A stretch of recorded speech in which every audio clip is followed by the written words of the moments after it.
morning and welcome to NCEDA's 2020 Annual Conference. I'm Randall Johnson, your NCEDA President and Annual Conference Chair. One of my favorite things to do every year is to gather with all of you at the beach for a few days, to learn from expert leaders in our field, and to enjoy connecting with friends and colleagues from across North Carolina. While we're not able to be together in person this year, we've planned some fun and interesting ways for us to connect virtually today. And we've lined up a great program of leadership perspectives to sharpen our focus on the decade ahead. The greatest assets we have as an organization are our members and our generous sponsors. First, thank you to our members who served on the annual conference committee this year to guide the development of today's program. You'll see their names listed here, and we appreciate your service. NCEDA is also grateful for our sponsors' generosity, enabling us to produce valuable professional development offerings and events for our members, whether in person or virtual, such as today's annual conference.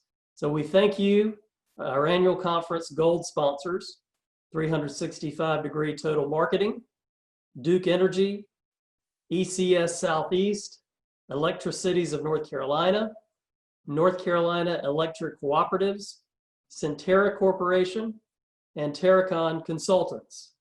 Our silver sponsors, Withers Ravenel, our bronze sponsors, Draper Aiden Associates, MVP Southgate, and North Carolina Southeast, and our program sponsors, Agricel, Allen Tate Relocation and Corporate Services, Alliance Consulting Engineers, Brand Acceleration, Burke Development Inc., Clark Nexon, the EI Group, LS3P Associates, McGill Associates, McKim and Creed, Moore County Partners for Progress, Southern Industrial Constructors, Stewart, Thomas & Hutton, and Timmons Group.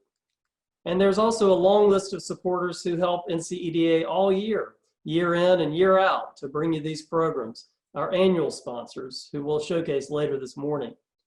I know NCEDA members join me in thanking these generous organizations and companies for the important role they play in our mission 365 days a year. I attended my first NCEDA annual conference in 2005. The theme that year, 15 years ago, was Changing Tides, the shifting landscape of economic development. Looking at that brochure again recently made me think of how much progress and growth we've seen as a state since then, while so many of our concerns remain the same. Today, we'll consider where we want to be as a state and as an economic development community 10 years from now.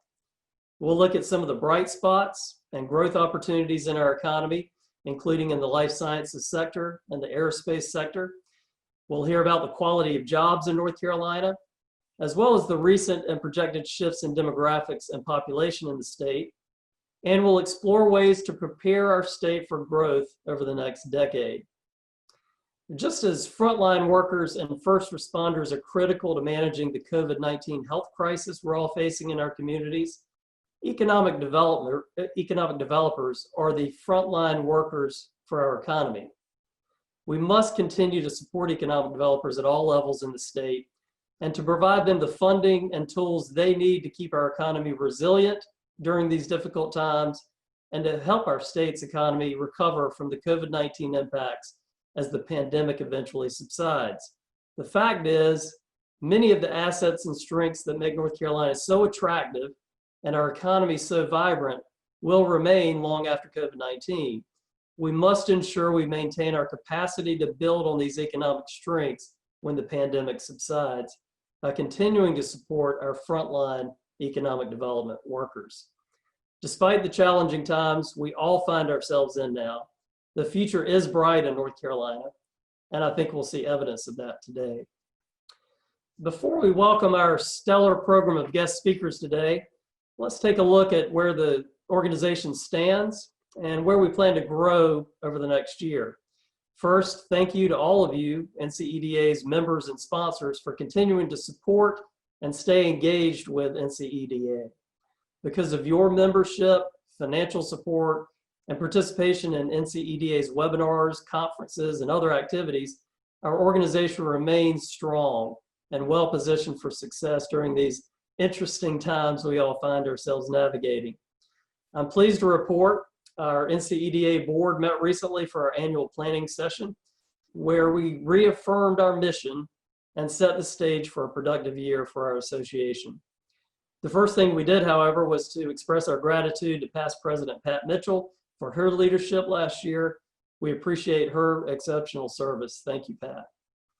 I can also tell you, you can be proud of your board this year. We have an exceptional team of professionals wholeheartedly contributing their time, expertise, and ideas to make NCEDA successful during these difficult times. They're a thoughtful, creative, and action-oriented group, and it's clear we're going to have a great year with their guidance and leadership. At our planning session, we reaffirmed our commitment to our current programs and activities, including the following. Number one, our short-term strategy of providing more webinars, including substantial professional development content, free to members as a benefit of membership while we're unable to convene in person. Number two, the need and desire to hold in-person gatherings as soon as we can, even if small, across the state, to maintain and strengthen our community's network of connections, especially as soon as we can safely get 25 or so people together in the same room.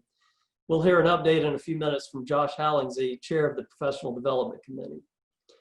We also reaffirmed the critical importance of the Emerging Executives Initiative to our organization, to North Carolina's economic development community, and to our state's future economic vitality. We reaffirmed NCEDA's standing as the voice for the economic development community in North Carolina with our media outreach strategy, our research committee work, and we'll hear an update from Crystal Morphus on that, and our legislative advocacy efforts. Joanna Helms will update us shortly on that effort.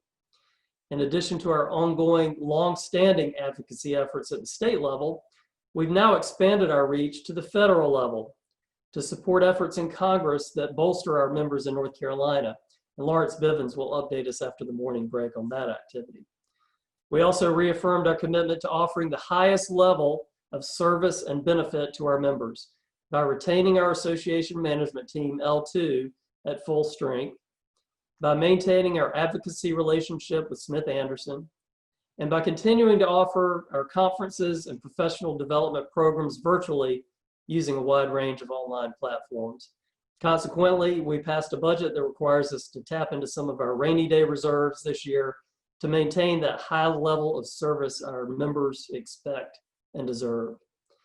In addition to all the great things we're already doing, we also made some new commitments to explore innovative ways to generate revenue to support NCEDA's mission, to focus on greater diversity and inclusion across our organization, to create a stronger grassroots advocacy effort. At the same time, we start to advocate for our members' interests at the federal level, and to support the ramp up of the new 501c3 NCEDA Foundation, which will add significant capacity to our efforts to fulfill our mission, especially to underserved, distressed, and rural communities and economic developers across North Carolina. All of these efforts help NCEDA enhance our impact and benefit to the economic development community across North Carolina, and our board believes we're on the right track. As always, though, we want to keep our communications open with all of you. We need consistent feedback from all of you, our members and sponsors, to ensure that NCEDA continues to provide the value and benefit you expect and deserve. So please keep us posted on how we're doing and what we can do better. We are in a challenging time, but our organization is strong and well positioned to weather this storm. And we will remain strong together by continuing to build our momentum on the foundation of our successes. Now, please join me in welcoming the next three speakers: Joanna Helms, who leads our NCEDA Legislative Committee, Josh Hallingsey, chair of NCEDA's Professional Development Committee, and Crystal Morphus, who leads our Research Committee, to update us on the important work of their teams, which is at the core of NCEDA's mission. Thank you. Joanna? Thank you, Randall. While the 2020 short session was one of the strangest legislative gatherings ever, there was some positive news that came out of it. We got a great result from our advocacy on JDIG, which has been a top priority for NCEDA in these last recent years. We've long urged legislators to remove the sunset on the program. In the past, they simply extended the program on a piecemeal basis 2 or 3 years at a time. This year, coordinated advocacy between us and the North Carolina Department of Commerce resulted in the General Assembly reauthorizing the JDIG program through 2030. That's a 9-year extension, and it's the longest ever since the program was created in 2002. Mac Williams in Alamance County and Brittany Brady in Henderson County deserve our thanks for some key outreach on that. We're also grateful to Commerce Legislative Director Lex James, who is a new member of NCEDA, for his hard work to make this happen. The sunset extension builds off our success over the last 2 years, getting increases in the cap levels. There's now plenty of JDIG cap available, as well as a completely separate cap available for transformative projects. We saw this new provision make a difference last month with the 3,200 job announcement in Charlotte of Centene Corp, the state's first ever transformative JDIG project. So I like where we are with JDIG right now, and NCEDA deserves a lot of credit for taking a program that only a few years ago was at a significant risk and was building consensus across Democrats and Republicans in both the state Senate and House. As you know, JDIG brings jobs, capital investment, and tax revenue here. The program guarantees cash flow into the state treasury and through the utility account helps fund rural infrastructure. Every North Carolina community benefits from JDIG projects, regardless of where the grantee locates. NCEDA made that case, we made it well, and our legislators responded with their support. Our advocacy on rural broadband also yielded results. The Federal CARES Act provided for new CDBG funds that North Carolina has earmarked for digital infrastructure to support telehealth, distance learning, and e-government. Also, Senate Bill 212 expanded the Growing Rural Economies with Access to Technology program, known as GREAT, which NCEDA strongly supports. Grants are now available to people in underserved areas for satellite-based broadband solutions. COVID-19, in addition to creating an economic crisis, has brought into question nearly all of the assumptions we've made about North Carolina's fiscal situation.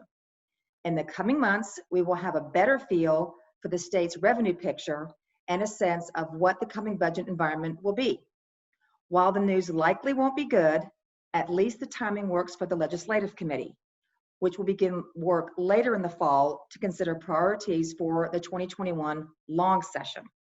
And by early November, we'll know more about who we'll be dealing with next year. Numerous legislators are retiring this year, and the General Assembly will have plenty of new faces. Along with our lobbying council at Smith Anderson, we'll be watching the situation closely as the new leaders emerge among the committees that influence economic development issues.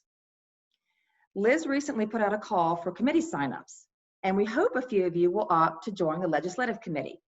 The committee sets NCEDA's legislative priorities, and will have that list finalized in early 2021 as the General Assembly returns to Raleigh. I won't speculate right now on what that committee will propose, but I think it's safe to predict that in general, the goals that made sense for North Carolina's economy prior to COVID will also make sense in the recovery. I suspect we'll remain committed to talent and workforce needs, infrastructure and product development, global marketing, and other tools, rules, and resources that are vital to the economic development process and our profession. We'll work hard to build on the legacy left by former co-chair Chris Platte. Those are some big shoes to fill. Thank you, Chris. But the committee will also enjoy the savvy leadership of Chris Corey, with whom I'll be sharing the chairmanship in the coming year. We'll continue to rely on Smith Anderson, our lobbying council, and on the capable support of our management team, L2. Many thanks go out to all those individuals and to the Legislative Committee itself. It's a big group with a big statement of work, and we appreciate everyone's great ideas and hard work. 2021 should be exciting. Stay tuned. Thank you, and hello from the mountains of beautiful Western North Carolina. I'm Josh Hollingsy, and I head up the Transylvania Economic Alliance in Brevard, North Carolina, the land of waterfalls. I have the privilege of co-chairing NCDA's Professional Development Committee, and it is my pleasure to be able to provide a quick review and update on behalf of the committee. First, my co-chair, Ryan Nance, and I would like to take a moment and thank you, our members. Over the last several months, or what seems like multiple lifetimes now, NCDA has moved our in-person professional development and networking opportunities to try and to adjust our new, but hopefully temporary reality. As you likely know, we've moved professional development activities to 100% virtual content in response to our existing requirements. These opportunities don't necessarily give us the same in-person networking that we're accustomed to, but this does align with our overall goal of delivering excellent continuing education content. Virtual content has certainly been on our radar prior to our current circumstances. COVID-19 forced our hand in many ways, but one positive is it gave us the added motivation to get with the times and begin offering content that can be consumed, enjoyed from your dining rooms, home offices, and hopefully by now, your economic development professional offices. I'd like to commend our NCDA staff for their pivot to these online platforms. It has been a lot of work and they do an exceptional job, all with you in mind. I would also like to recognize our members. It's only been with the support of our engaged and willing membership that we have been able to produce and deliver quality content at a record pace at no additional cost. Our members stepped up in big ways by volunteering to develop custom content and share subject matter expertise in a time when we all need additional information. The engagement has produced an enormous amount of virtual content, and we've been averaging more than one virtual meeting webinar per week since March, with great attendance and positive feedback. Topics and presenters have ranged from experts in strategic planning, marketing, tax and accounting, BR&E strategies, and even fundraising. Your participation and feedback are invaluable. In addition to weekly opportunities, professional development engagement, one of the best aspects of our virtual content is our ability to easily record and inventory this content on our relatively new NCDA YouTube page.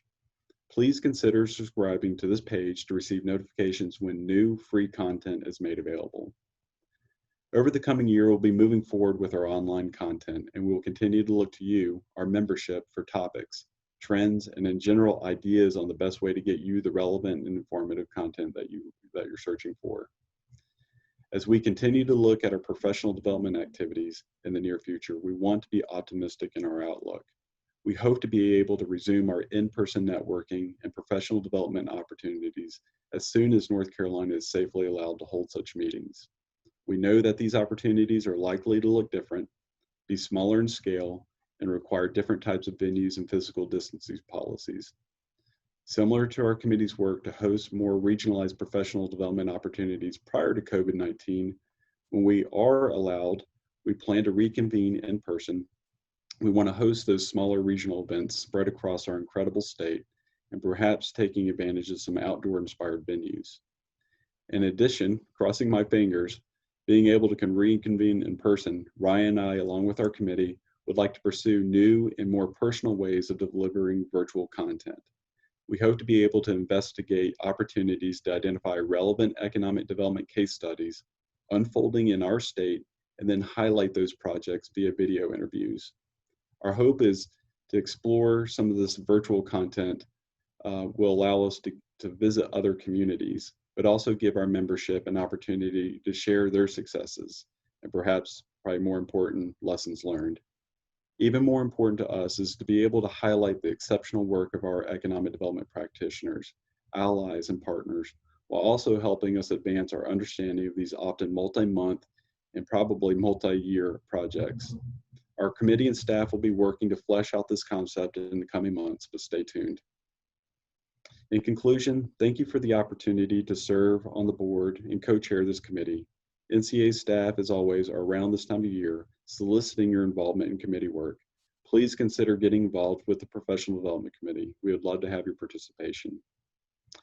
I'd now like to introduce Crystal Morphus, a longtime member and supporter of NCDA. Crystal chairs the research committee and will let us know what the committee has planned for the upcoming year. Thanks, Crystal. Thank you, everybody. Hello, NCEDA. I'm Crystal Morphus, Chair of the Research Committee, and I'm glad to give you a report on the committee's work from the last year and an update on what we have coming up for 2020 and 2021. The Research Committee supports NCEDA being the voice of economic development. We were created to position NCEDA as the thought leader in economic development by advancing leading concepts for professional development and policy formation. It is our goal to brainstorm those new trends and ideas and concepts in our industry, do some research on them, and then to provide that information to our members to help them in their daily work, and also to help them advocate for policy changes that are important to our profession. Our committee is full of thought leaders. We have a wide range of representation from practicing county level economic developers, regional developers. We have consultants, we have university economic development professionals, just a good mix of people on our committee. And I want to thank them for the work that they have put in really over the last few years to get this committee up and running and to produce some meaningful content for the association. But even if you're not on the committee, you can contribute to the committee's work. We do have non-committee members who author blogs for the research committee and for the membership, and also people who are not even a part of the association. So other thought leaders in the state that can contribute information like Stephanie McGarrow, and I'll mention her blog in just a minute. So if you have a great idea, feel free to reach out and become a contributor, even if you're not serving on the committee. So our projects over the last year, I just mentioned Stephanie McGarrow. She authored a blog on the links between economic development and healthcare. I'd love to go back to her and get her thoughts in the current times about that link. We all know that healthcare is important to economic development and for many reasons. Right now, it's very forefront in our minds, especially in communities that have been struggling in rural healthcare funding, for example. But I'd love to go back and revisit that if we could. Next is quality of jobs. That research project was led by Ted Abernathy, and he's going to deliver that report in just a little while. And Lawrence Bivens also contributed. We do have a goal of a significant research project each year in addition to our blog posts and other content development. So previous blogs have been on equitable economic development, the housing gap, and leadership. If you missed those, they are posted on the NCEDA website so that you can go back and read them. So what's coming up for the committee in the next year? We are going to work on a blog series on diversity, equity, and inclusion. We are going to reach out to our membership, but also to organizations outside of NCEDA to contribute information on this very important and timely topic. We also have some other blogs scheduled. One is on people-based versus place-based economic development strategies. And then we want to look outside the state for some best practices and state policies and how that has uplifted rural communities. We're going to look to our southern neighbor for that one. And then of course, broadband, again, which during the current times is very much in the forefront of everyone's mind. We have had on our agenda some how-to kits, like how to build a business park, how to build a spec building, how to do other things in economic development. And Randall Johnson and Ashley Cagle are going to lead this effort this year to get us moving down the road to publishing some how-to kits. There are some other projects that are supported by members of the research committee. The NCEDA salary survey is scheduled to launch this fall and be published early next year. We do that every 2 years. You can find the previous 2 surveys on the NCEDA website and the last 2 surveys on the creativeedc.com website. We do sponsor and support that project. And then we do have a couple of members who work on the NCEDA Book Club review. These are some books that we have reviewed. If you missed those reviews, you can find the posts, the write-ups on the NCEDA website. And if you have an idea for a book review that you think the membership would enjoy, please reach out. We love for other people to contribute to the book review posts, and we'd love to have some other authors as well. So if you have ideas, if you want to contribute, if you want to lend a hand to the research committee, please reach out to me. There's my email. I'll be glad to incorporate your ideas and find a way for you to contribute to our research committee. So next, it is my pleasure to introduce my colleague, Ted Abernathy, the Managing Partner of Economic Leadership. He is going to deliver the Research Committee's report on the quality of jobs. And I mentioned that Ted led that project along with Lawrence Bivens, and we're very excited to hear what they have to say. Ted has 35 years of economic development experience in leading both programs and workforce development programs. He was a practitioner for 28 years. The last 8 of those, many of you remember, was at the Research Triangle Regional Partnership. After that, for about 5 years, Ted was the executive director of the Southern Growth Policies Board. Many of you know his work from that time. And in 2013, he started Economic Leadership. Since that time, he has consulted on over 100 projects across the U.S. Ted is a thought leader in our field. We are very fortunate to have him on the research committee and very fortunate to have Ted and Lawrence leading this important work analyzing the quality of jobs. Ted's segment is sponsored by Electricities of North Carolina. We very much appreciate their sponsorship of this work and also their sponsorship of the association in general. Electricities has been a long time supporter of NCEDA. So I look forward to hearing from you, to hearing your bright ideas. We look forward to having your contributions on the research committee. Thank you.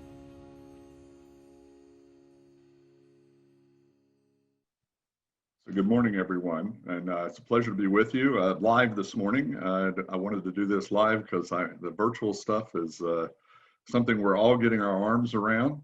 I've got 10 minutes, 12 slides, and the purpose of this, like the purpose of a lot of what we do at the research committee, is just to make you think. What if I told you that when we went out and talked to citizens, 80% of them said that creating opportunity in a community is necessary but not sufficient, and that a rising tide doesn't actually raise all the boats?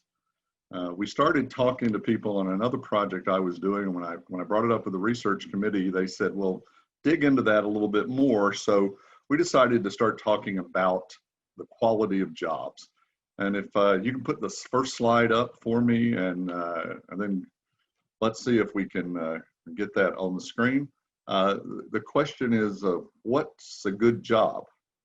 And you know, Gallup a few years ago did a worldwide study on what people wanted, and they didn't say love and they didn't say children. They said a good job was the #1 thing that people wanted in their lives. And when you think about you know, the idea that a good job is what everyone's going for, if you'll switch the slide, you know, what is a good job? And I cannot see the slides, so let's see if the person operating them will switch it. There we go. When you think about what a good job is, people have started measuring it. And good jobs are measured a lot of different ways, but a couple things that have happened is the group has started measuring quality of jobs, whether or not the balance of the jobs pay above average wages. And so this is sort of the inequity model that you're hearing a lot about today. And what's happened is the overall quality of jobs has been declining. More concentrated wealth at the top end of jobs, fewer jobs that pay in the middle. Next slide, please.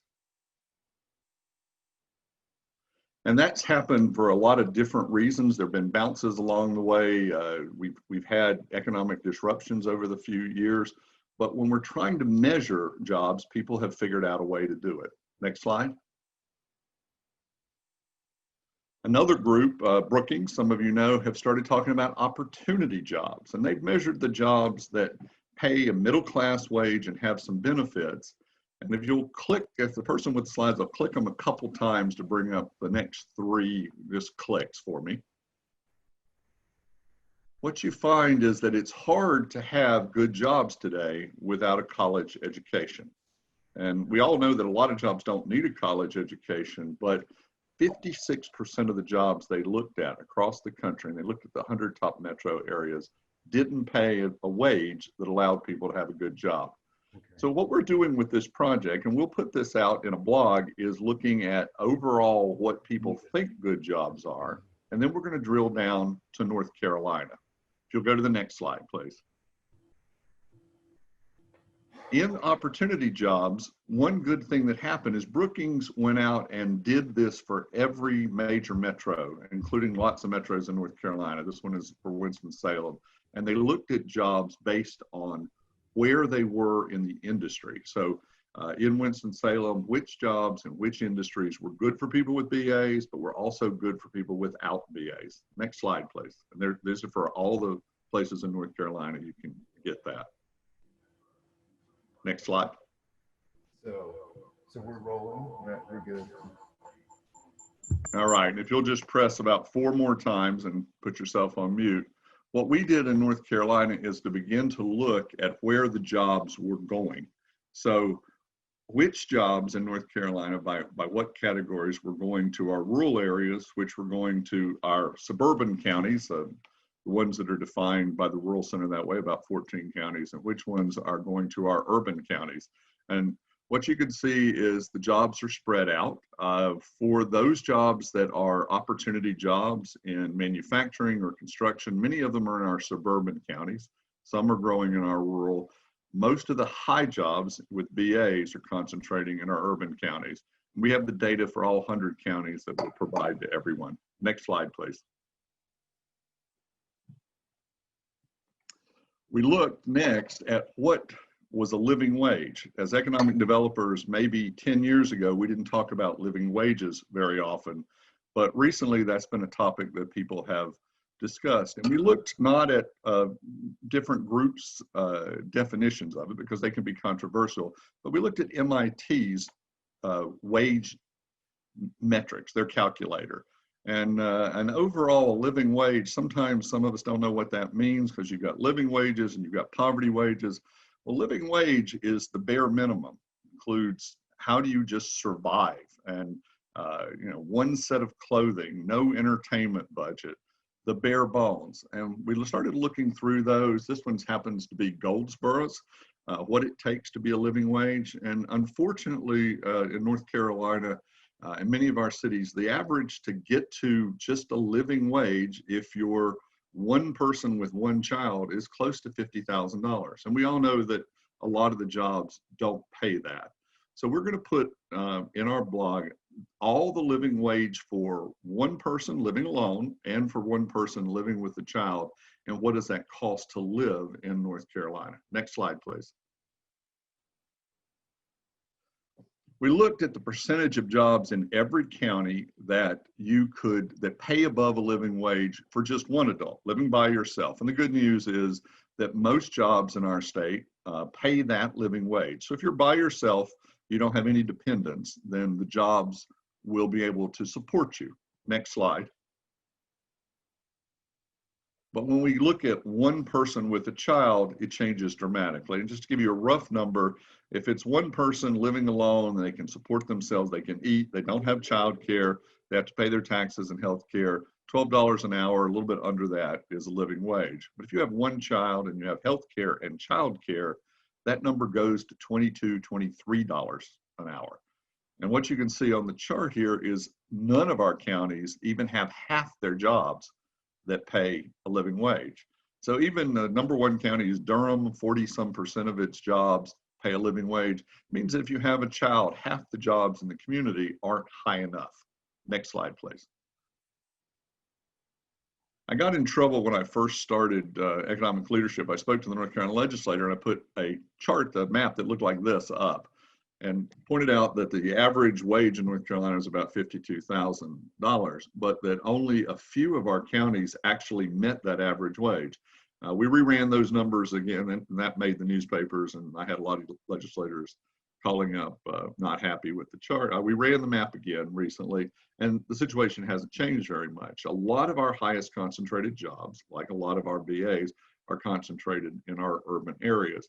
And that made me wonder what's been happening since that period of time. Next slide, please. The good news is we looked at every job in North Carolina, and the lowest wage jobs are going away. They've been reduced dramatically in all of our counties, in the urban, in the suburban, and in our rural counties. and jobs have begun to grow in the middle. So there's room for optimism here. The highest wage jobs, the over 100,000, are growing more in the urban areas. But as you can see, the jobs in the 30 to 50,000 range are growing across the state. So we have job growth by wage for every county in the state. We'll make that data available also. Next slide. The danger for all of us is as we count new jobs, and as economic developers, we're motivated just to count how many new jobs. When you look at projections for new jobs in the state for the next 10 years, many of the categories are not paying a very high wage. And it's easy to say job growth in our county went up by X amount. And I happen to know that most economic developers don't look at just job numbers. They look at all sorts of quality indicators. But from our public persona, people think that we just look at job numbers. And we're going to have to look more at that for two reasons. One, it's going to be harder and harder to find people able to work at those levels and willing to work at those levels. And we're still generating the job numbers. So as we go forward, that puts a lot of pressure on us for different thinking. Next slide, please. Reason it matters for the most part, and this is a chart we use with all of the state chambers around the country. This is a chart that maps the average wages, average income in a state by its GDP per capita, so its output, productivity. And what you can see, if you'll press one button, it'll put the line on there, is it's almost a perfect correlation of output to wages. And so what that means for us is we have to spend a lot more time focused on the productivity of our industries and our individuals to try to move North Carolina up that value. See down at the bottom, a lot of the states are southern states. We've been successful, but we've been successful not as much with moving us up that value chain as we have in just attracting jobs. North Carolina better than most, but still a challenge for all of us. Next slide. So what does COVID do to this? Well, one thing that we ought to be aware of is that the quality of jobs that are impacted the most by COVID are at the lower end. It's the travel and leisure sector, it's the retail, it's other things that pay lower jobs. What's going to happen to those jobs as we go forward is going to be anybody's guess, and we can make projections, but we know that lower end workers are disproportionately impacted. We also know there's a lot of them. And so as we move forward, watching those quality jobs will make the most difference. Final slide, please. So what do we do about it? So if you'll click once, we've got to focus more on the job quality, not just how many jobs. We need to look at jobs in a more granular way. So that means tracking more. Click again. Means that we're going, click one more time, please. Next. Means we're going to have to focus on skill sets, and then click one more time. The final thing we need to focus on is understanding that the quality of jobs is a topic area that are rising in the public eye. This idea that a rising tide doesn't raise all boats, and that there's more to this than just generating jobs, is something that's going to come. It's already a big part of many of our economic developers' lives, but it's going to be a big part as we go forward. So quality jobs is going to be the issue. It's an issue that the research committee is interested in, and an issue that permeates the rest of what we do in North Carolina. So thanks for having me with you today. When we put out all the data, we'll make it available to all NCEDA members. We look forward to having a discussion with you. Thank you, Ted. We appreciate you being with us and serving as a kickoff speaker for our first ever virtual conference. Good morning, everyone. I'm John Nelms, and I serve as NCEDA's Vice President. I will be with you throughout the day, serving as MC for the conference. At this time, we'll move to our next segment, which is sponsored by ECS Southeast. We appreciate ECS's commitment to North Carolina's economic development community. One little note for better viewing, note in the bottom right-hand corner, you can click on the arrows to give yourself a full screen to allow you for a better viewing option. I'd like to now introduce Secretary Tony Copeland to give a North Carolina Department of Commerce update.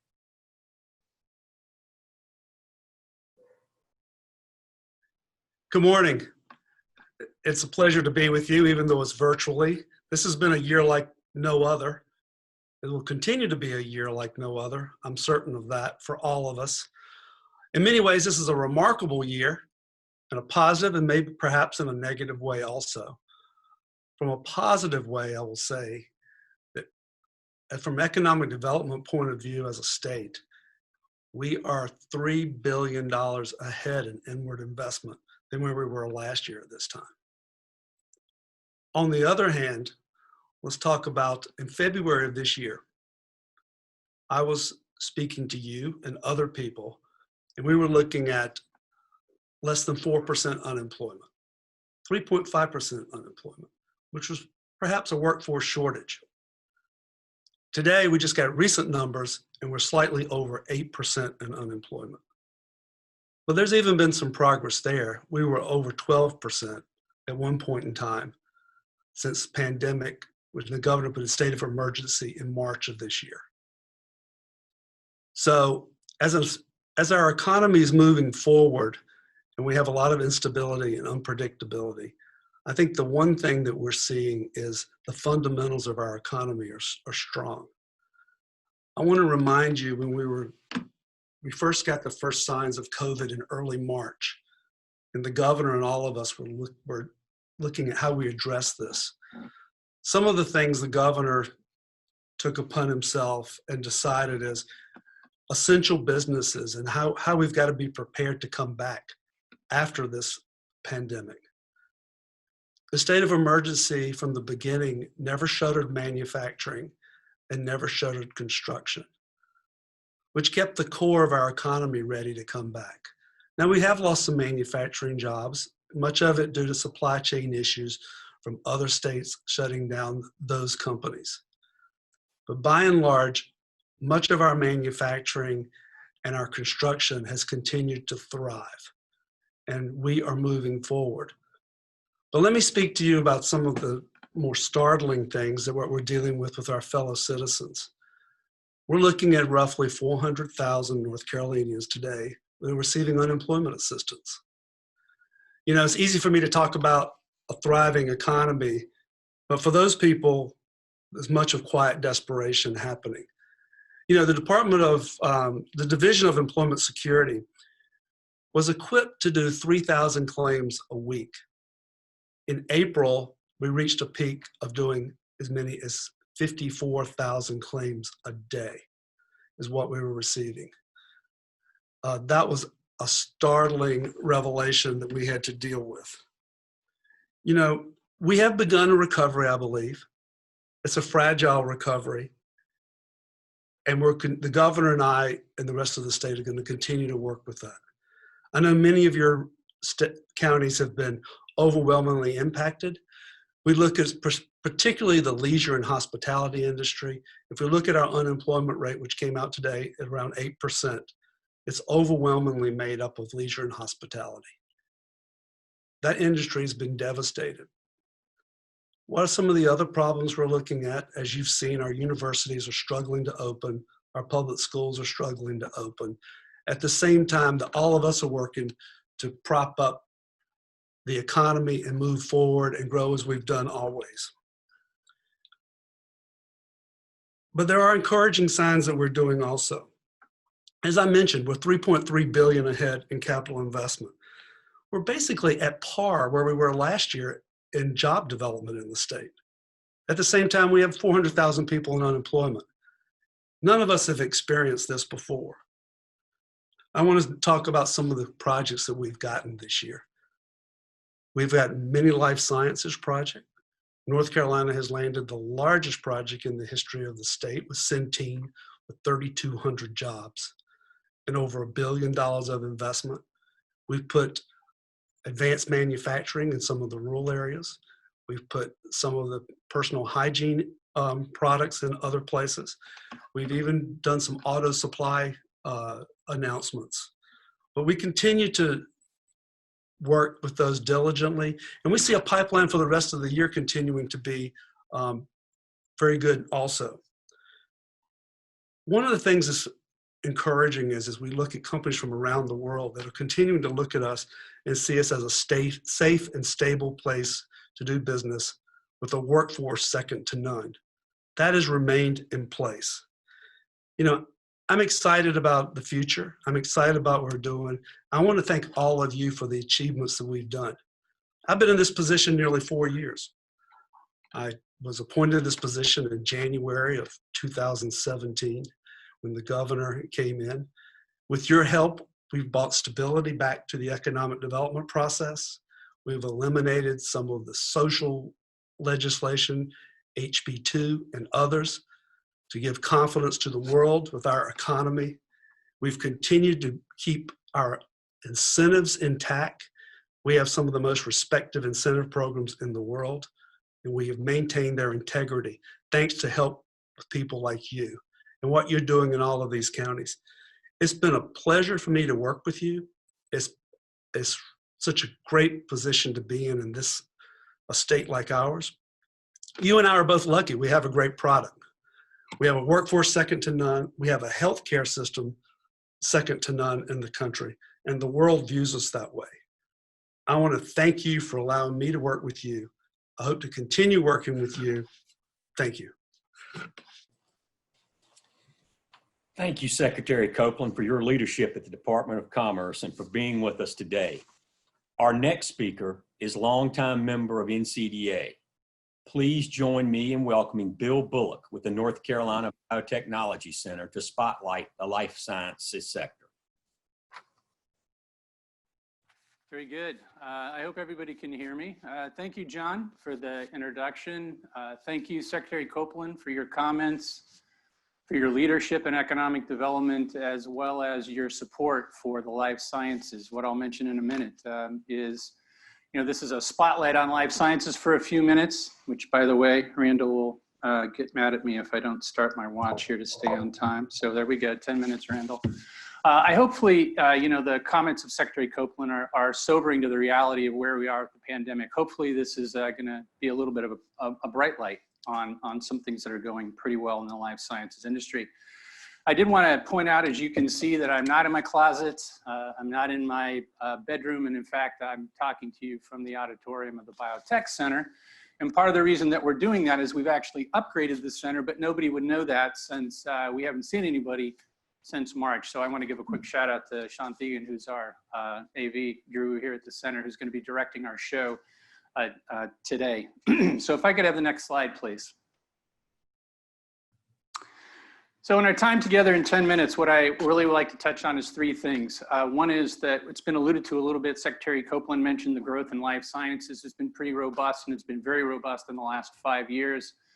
That's a little bit about where we've been, where we are today. Really want to focus on how both the kind of some changes in the life science space, as well as the pandemic, are really amplifying the strengths of North Carolina as it relates to life sciences, and then take my little crystal ball and do the best job I can to look into the future and really focus on three things: acceleration, collaboration, and localization as some themes that we see going forward. Next slide, please. I wanted to mention this up front because this is an important thing that the center's been working on, and I'll just allude to it over the course of the next few minutes. We've created a framework here at the center that we call North Carolina Life Sciences 2025. And this is really our look at some things that need to happen in North Carolina for us to continue our leadership in the life science space. I don't have time to go into great detail on it now, but note that the 4 areas that we're looking at to focus include talent, infrastructure, investment, and market attraction. So everybody keep an eye open. We're going to be rolling this out. A lot of the partners that are joining us today were part of this discussion. We look forward to a broader swath of you being involved in this conversation going forward, because it's going to take all of us to continue that leadership. Next slide, please. I'm like Ted. I like a lot of slides in a little bit of time. So my one slide on where we've been, what you see here is really a depiction of the robust growth. This is the last 15 years of life science job announcements. And what you see to the left is the 5-year period that trends to today. So to the right side is the 2016 to today, right? So what you see there is the really robust growth in the last 5 years, which really is of just about 10,000 jobs and equates to almost the combined amount over the prior 10 years. So I want to talk just briefly about these last 5 years and kind of zero in on that right bar graph. So if I could have the next slide, please.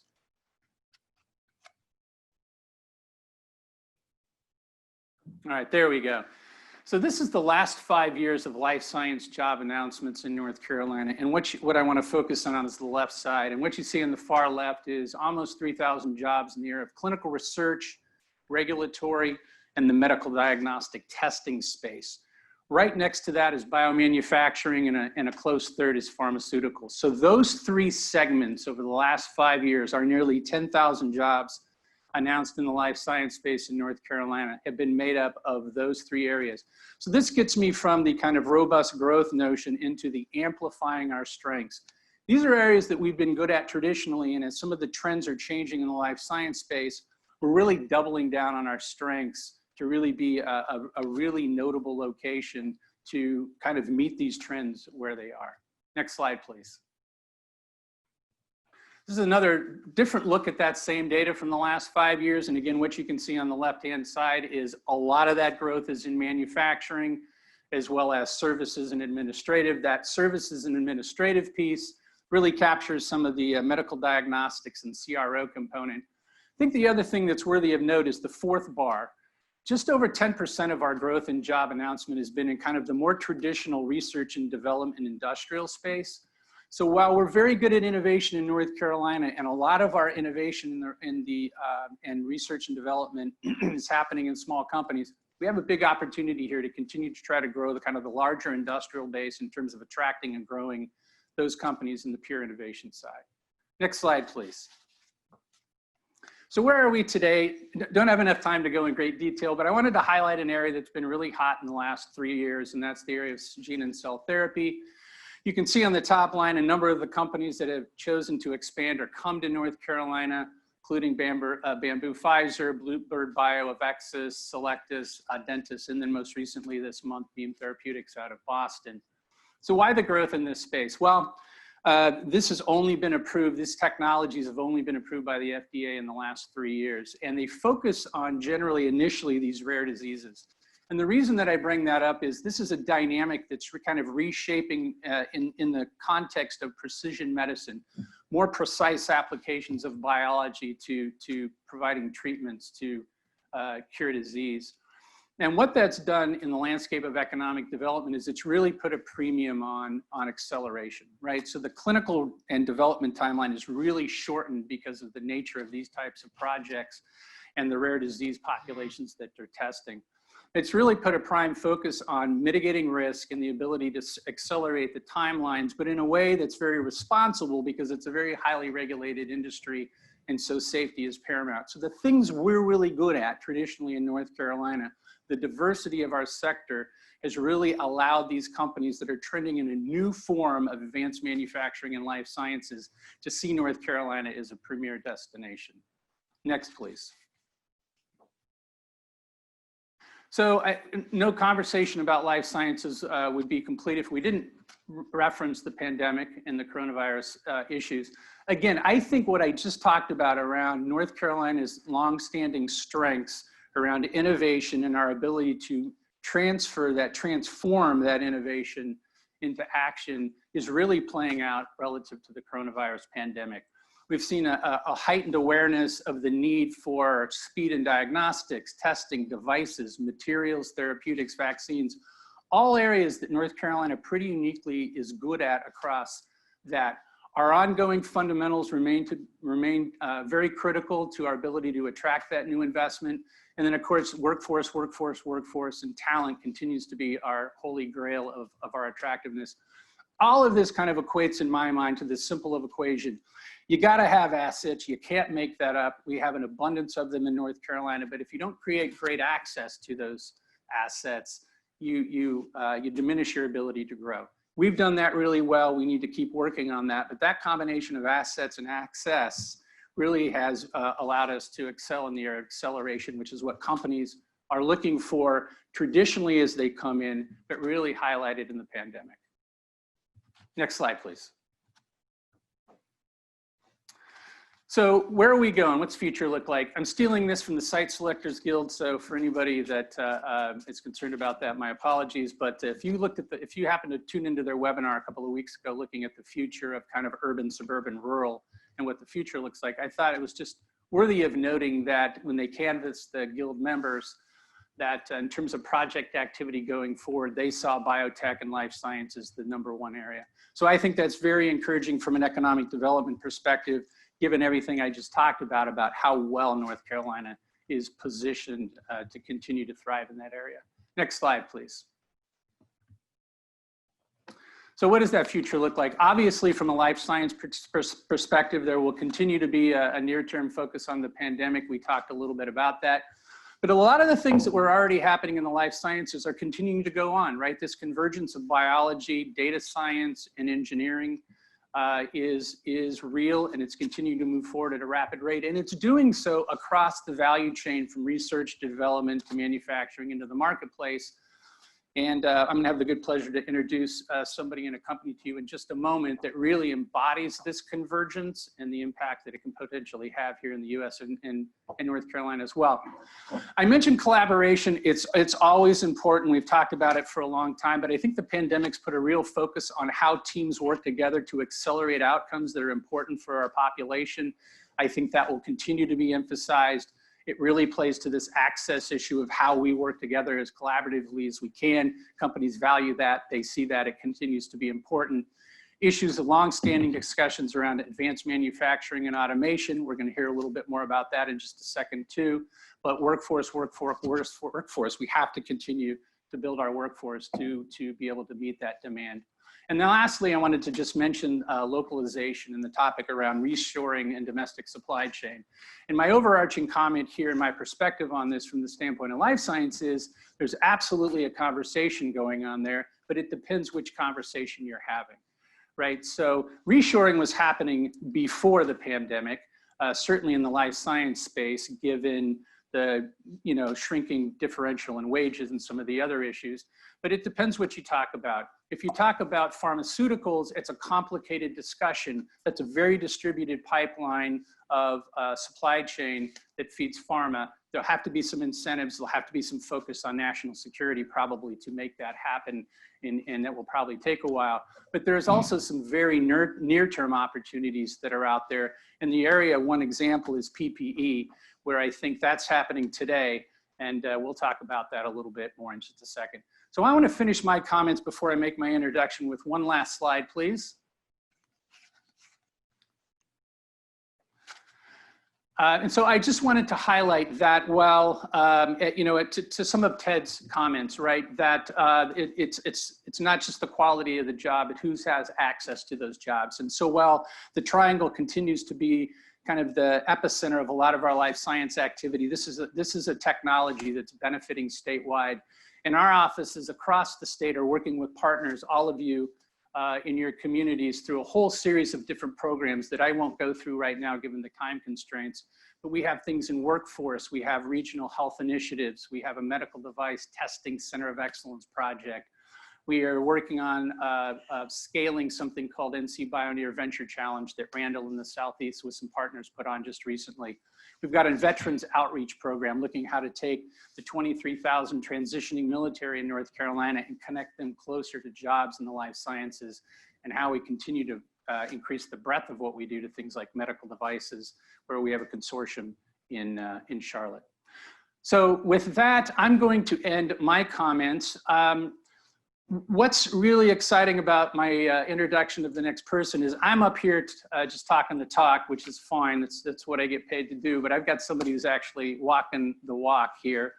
And so if you look at what I just talked about, the opportunities that are being brought about through the coronavirus, and it's highlighting the integration of advanced manufacturing with biology, with digital science and material sciences, and how that can transform communities across the US, and the value of domesticating your supply chain, all things I alluded to.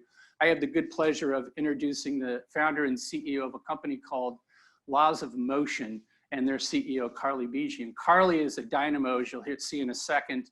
And I think what's really compelling is she has walked this walk She has domesticated her supply chain. She's really taken the garment industry and brought it into the 21st century around advanced manufacturing, and is using that not only to create great products, but to really create a platform for transforming communities, hopefully here in North Carolina, but certainly all across the US. So with that, I'm going to hand it over to Carly, and thanks for your time.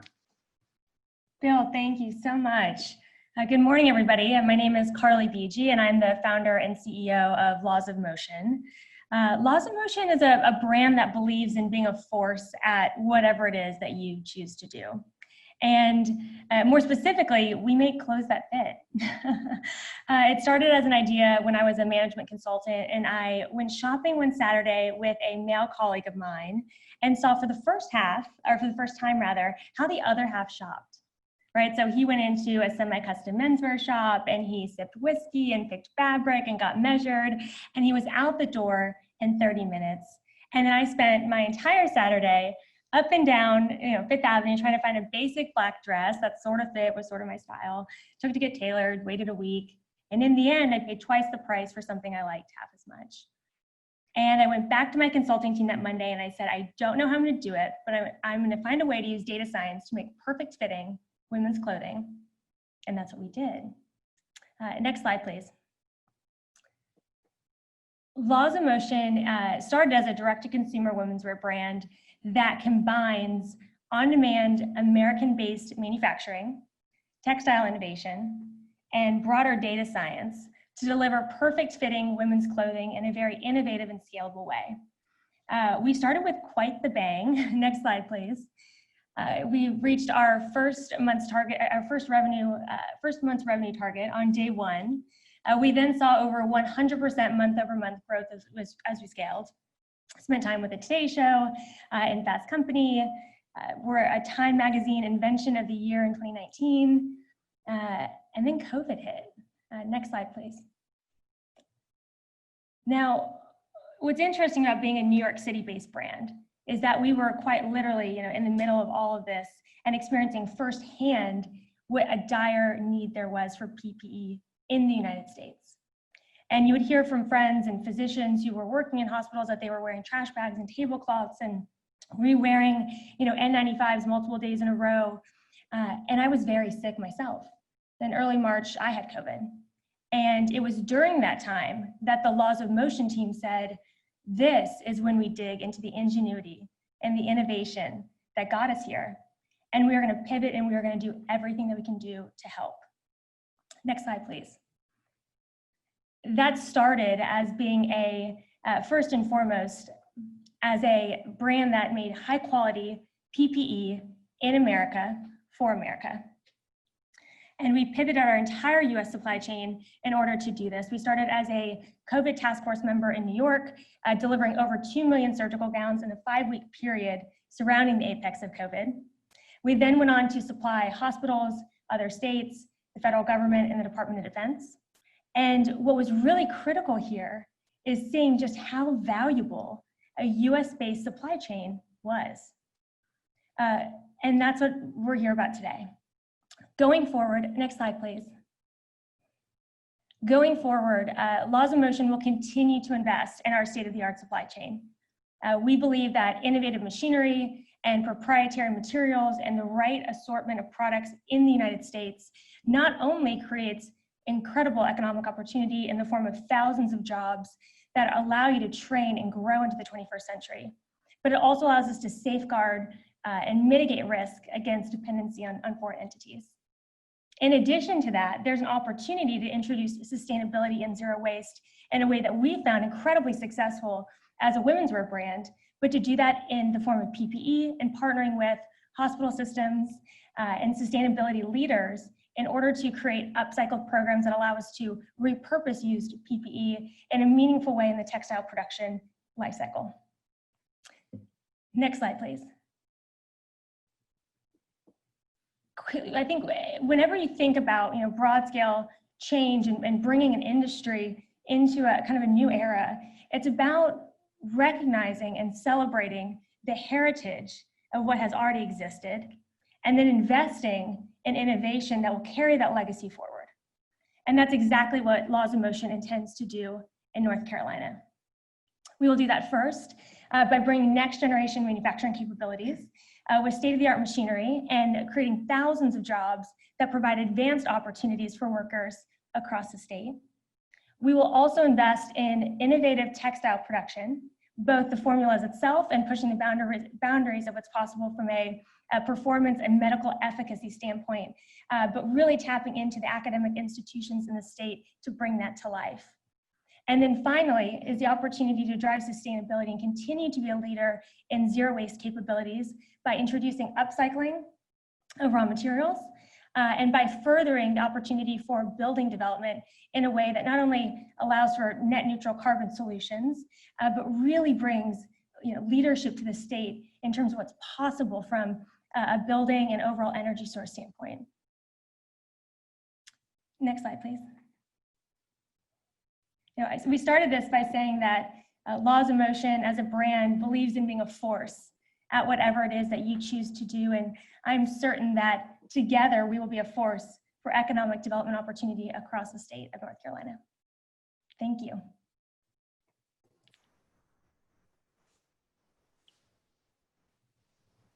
Thank you, Carly. What exciting news for North Carolina. Thanks again, Carly. We appreciate you being with us this morning. I'd like to now welcome Margie Bukowski, who will introduce our next speaker.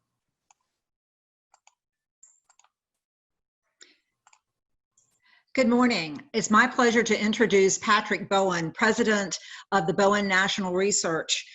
He and I have worked together for the last several years, and Patrick and his firm have conducted real estate and housing assessments for 77 of the 100 counties in North Carolina. We have found his work to be incredibly advantageous as we plan the future of the Asheville and Buncombe County area. So without further ado, I want to introduce Patrick Bowen. I know you'll find him very interesting. Thank you, Margie. It's good to see you virtually. I want to thank you folks for having us, having me speak today. Just a couple of quick comments. Depending on how your display is, I was told if you go to the bottom right-hand portion of your screen, you can enlarge the image. So that might help, particularly with the presentation of some of the maps I'm going to illustrate in a second. And then secondly, some of the slides I'm going to go through kind of quick because I've got a lot of really good, rich information, but just a short period of time to present it. So I guess all these presentations will be available on NCEDA's website at some point after the conference. So thought I'd get those out there. Our firm does, as Margie said, we do real estate research all over the United States. We're based in Ohio, but we do more work in North Carolina than anywhere in the United States. So I looked the other day, since 2010, we've done 550 studies in North Carolina. A lot of those are for individual sites and developers and projects, but we also work with a lot of communities like the folks in Asheville and with Margie and other communities around North Carolina to study the overall city or county and some of the dynamics that occur there. So what I thought I would do today is kind of share with you some of the key metrics that are occurring demographically in the state and how the state is expected to change. And with that said, we'll jump into the very first slide. So this is population growth from 2010 to 2020 across the state. And as you might expect over the last decade, most of the growth is in those darker counties. So those are more developed areas of the state, along the coastal area as well, and in Western North Carolina. You've added over 1 million people in the last decade. And again, it's really over the more developed areas of the state you've seen the growth. If you go to the next slide. That is, you switch to the next slide. There you go. That's net population migration. So what this is communities change when people are born, when people pass away, but really where the biggest dynamic affecting a lot of communities, and particularly in North Carolina, is net migration. So these are where people are coming into a county from outside. And North Carolina has so much growth, as I just talked about over the last decade, all the growth that's occurred across the state. But this is showing now where are people moving into. And so on this map, and this is through Carolina Demography, this is showing where the growth is, migration is occurring. And that's in the Raleigh-Durham area along the I-40 corridor, the north central part of the state, down by Charlotte, Mecklenburg County on the I-77 corridor, but also in the Asheville region. And then if you notice too, on the southeast part of the state, down near Brunswick and New Hanover County, which we're conducting a housing needs assessment for those good folks, you see a lot of growth that has occurred just through migration, and this is the one-year snapshot, but it does illustrate, where people are moving to in the state of North Carolina. Next slide.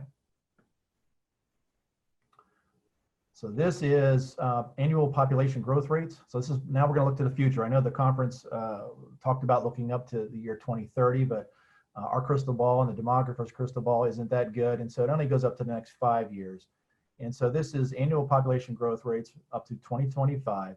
And this is showing, again, you're going to start to see some common themes across the state, all around that Wake County, Raleigh area, as well as down there Charlotte and Union County, just southeast of Mecklenburg, substantial growth. But again, look to the southeast part of the state. You've got a lot of population growth expected to occur down near Wilmington area, and then over in the mountain area of near Asheville. So a lot of growth occurring across the state. The other thing to look at too is in those lighter pink shades is the rural areas. The more remote parts of the state are expected to lose people. And so while that could be a challenge, there are some opportunities, and I'll talk about that for those rural communities. Next slide.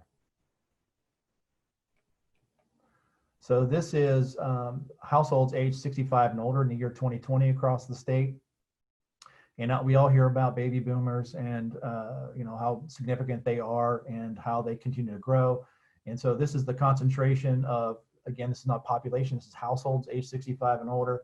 But you can see that over 160,000 households are either in Mecklenburg or Wake County. And then through those gray shades along the I-40 corridor, as well as along I-70, you've got a lot of senior households. And again, in the southeast part of the state and over near the Asheville area. So if you go to the next slide, you're going to see where, next slide, please.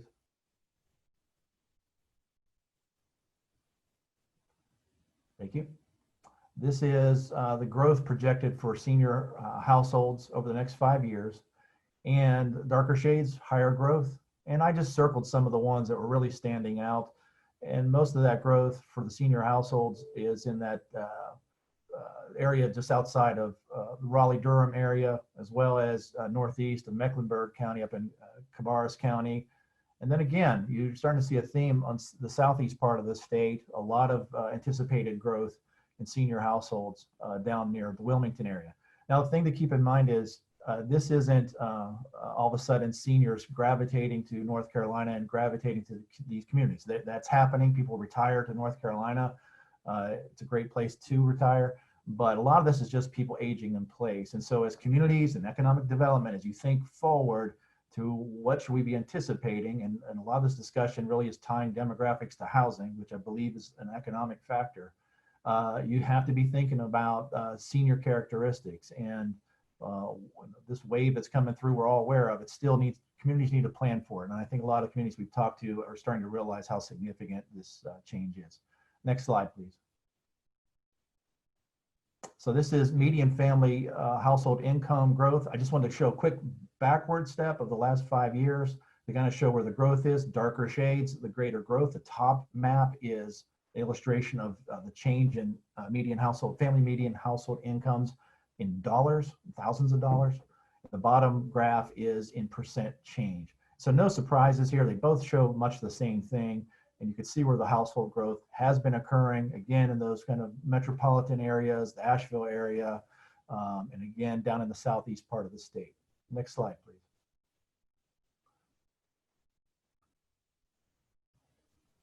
This is a snapshot of 2020 median household incomes. And no surprises that the higher incomes are in, again, around those metropolitan areas. And as you can see in those pink and red shades, those are the lower income areas. So you've got a lot of lower income people. And we'll talk about that in a second in terms of matching up housing and affordability with those lower income households. And I think I've got some good illustrations to demonstrate that. Next slide, please. All right, this is annual median. Make sure I got the right slide here. annual median household income growth. So over the next 5 years, this is the percent change, annualized, where the household income is going to grow. And so I, again, just marked some of the areas that stood out to me. Wilson County, just east of the Raleigh area, is growing a lot. Orange County, northwest of the Raleigh area, is expected to grow a lot. And Charlotte's not a surprise. It's supposed to grow a lot. Most of these counties, by the way, the annual growth is supposed to fall between 1% and 2%. So you can see these counties, though, are in that getting closer to that 2% growth. And then one of the ones that surprised me a little bit was in the northwest part of the state, up in Watauga County, which is the Boone area. And that's almost at 2% growth. It's annual growth in terms of household income. So a lot of income growth in that part of the state.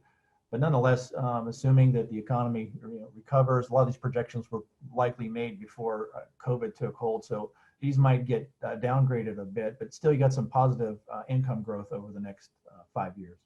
Next slide, please. All right, this is renter household growth projected over the next 5 years. So we did incomes. Now I want to jump over just by households by tenure. I thought first we would do the renters. So this is household growth expected. This is now not annualized, but 5-year growth trend. And as you can see, most of the renter household growth, and it's substantial. It's again in that kind of Wake County, Raleigh-Durham area and extending southwest, even over to the areas near Charlotte, Mecklenburg County, and up that I-77 corridor down southeast to Union County. And then in the southeast part of the state, starting again, see a theme. A lot of renter growth is expected for that area as well. So communities have to be planning for that kind of growth. And then as you can see too, in those pink shades, a lot of rural counties, especially along the state borders on both the south and the northern end of the state, are expected to show some modest declines in renter households over the next 5 years. Next slide, please. This is median gross rent for 2018. And this is darker shades represent the higher median gross rents. And the thing to point out here, again, no surprises. It's the more metro areas, Buncombe County, Watauga again, Boone, some higher rents. All along the East Coast, higher rents. Now, so you see the lighter shades, that's representative of lower rents, median gross rents. So it must be more affordable. At least that's what the impression might be. If you go to the next slide, this is renter cost burden. So this essentially, these are households that pay more than 30% of their income towards their rent. And so if you pay more than that, you're considered cost burden. That's an economic challenge to those households, a financial challenge to them. And so what we did was we mapped those out. I think the state average is about 44%. And so you can see the kind of the pinks and the darker reds start to show the greater share of people that are cost burden. And you can see those handful of counties that are really having significant problems. But one of the ones that really stood out again, or a couple actually, to the southeast, down near New Hanover County, Wilmington area, Brunswick County, and then to the northwest, again, Watauga County and the Boone area. So more than 50% of the households are cost burden. That is significant. That's affordability challenge, and something those folks are going to have to think about, and community's going to think about as they plan forward, because it does impact an area economically. Next slide, please. So what we did was we spent a lot of time. There's a lot of data that we have. So I hope folks, I have my contact information at the end of this presentation. Reach out to me. There's so much information. I could only get so much in the time I was allotted. But here's one of the things we did where we cut up cost burden renter households by different income levels. And what we found out was the biggest concentration of those suffering are those that make between $10,000 and $20,000 a year. So you can see we shaded that in. The darker the red, the greater share of those folks that earn between $10,000 and $20,000 a year that are cost burden. But look at that. It's more than 24 counties across the state of folks that make this income level that have over 80% of them are cost burden. So it's significant. These are the folks that are really challenging. These are a lot of your blue collar service industry workers, and they're facing a serious challenge with meeting their housing costs. Next slide, please. All right, this is owner household growth. This is 2012 2020 to 2025. It's a 5-year change. And much like the renter household growth that's expected, the owner households, much, the same areas of the state, all around the Wake County area, the Mecklenburg region, and then again, down in the southeast part of the state, you're going to see a lot of homeowner household growth. Next slide, please. This is median owner cost. So this is basically those with the mortgage and how much they're paying a month towards that housing cost. And the darker greens would generally be those that are paying over $1,500 a month. And as you would think, most of the metro areas have the higher owner cost. And again, over the mountain area near Asheville, Watauga County, again, Boone area, and all along the East Coast, those are the folks that are paying the most towards their housing in terms of home ownership. If you go to the next slide, just like the renter burden, we did cost burden. So these are now the shares of people that are paying a disproportionately high share of their income towards their home ownership. And the ones that stood out to me really were just west of Mecklenburg County and Gaston County and Cleveland County, which we also conducted a housing needs assessment in Cleveland County last year.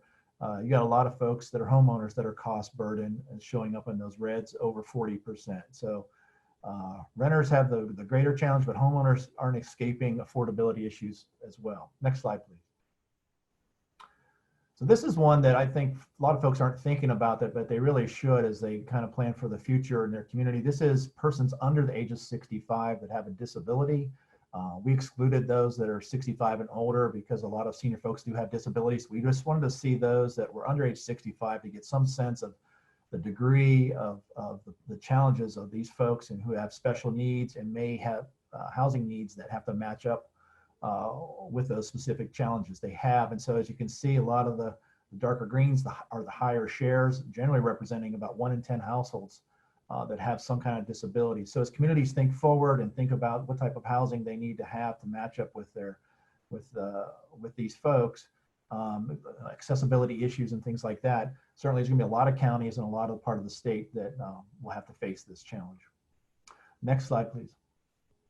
This is real quick. This is just building permits issued. We can get this obviously for, I think, back to about 10 years worth of data, but I just did 1 year snapshot real quick. Darker greens representing where the residential building permit activity is occurring.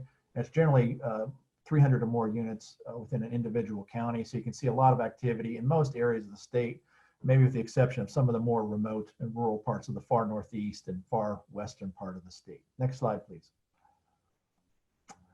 This is low-income tax credit allocations. And so I won't dive deep into this, but the low-income tax credit program provides incentives for developers to develop housing that target folks that make 80% or less of median household income.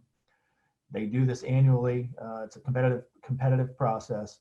And so what we did here is we just mapped out, and I don't know that 2020 allocations were announced. If they were, they were just announced. But here's 2018 and 2019 number of units allocated through the tax credit program. And you can see the high concentration of these units serving these lower income households have been developed or at least funded. They're probably under construction now or will be in 2021.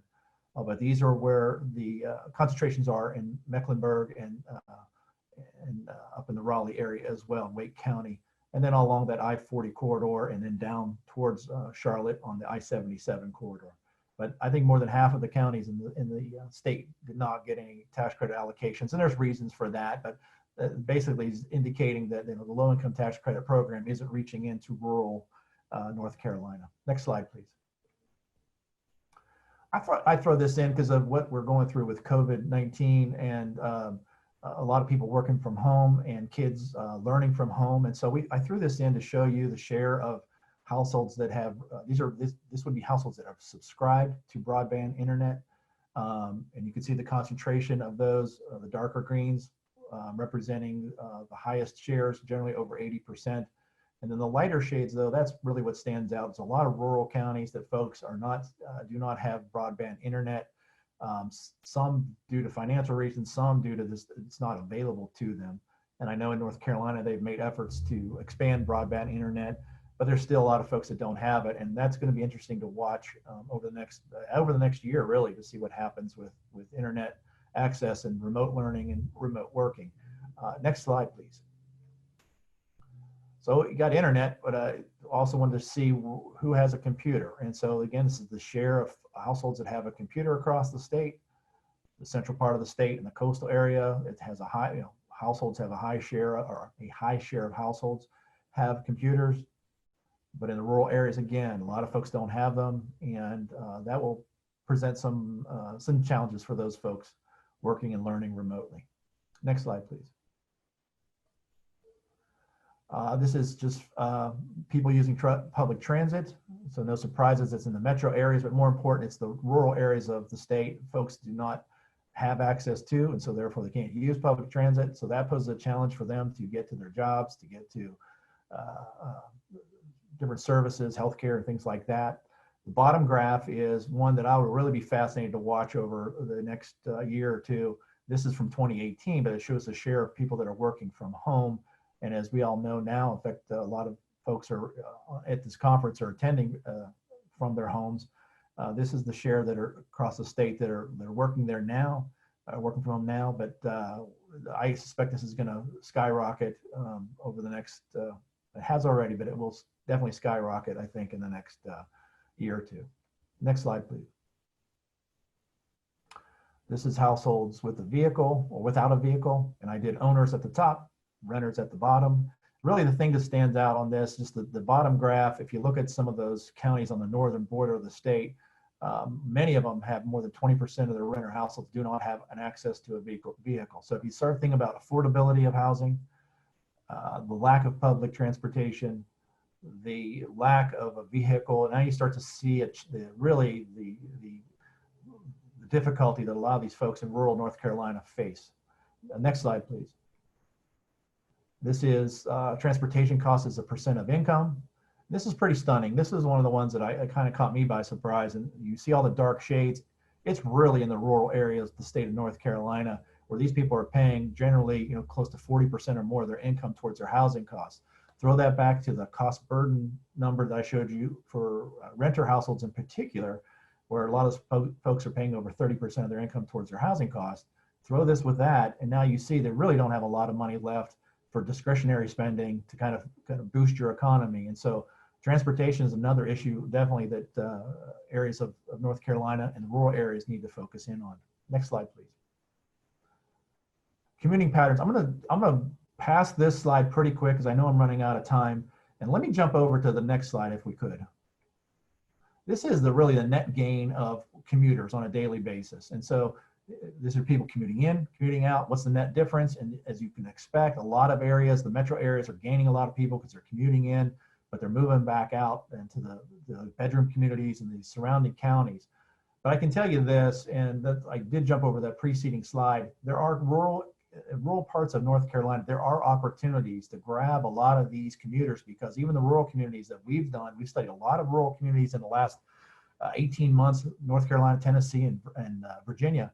And there are a lot of people that commute into these rural communities that don't stay. And I do believe there's an opportunity to get some of these folks if the housing was built. Next slide, please.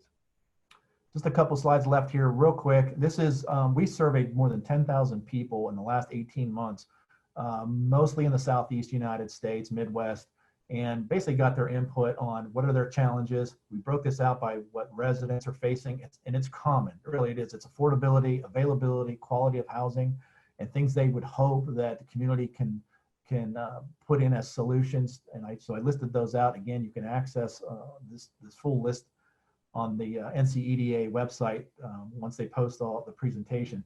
But again, stakeholders, much of the same thing. Development costs are coming up, lack of developable land, infrastructure costs. Again, same challenges probably a lot of you folks are facing in your communities.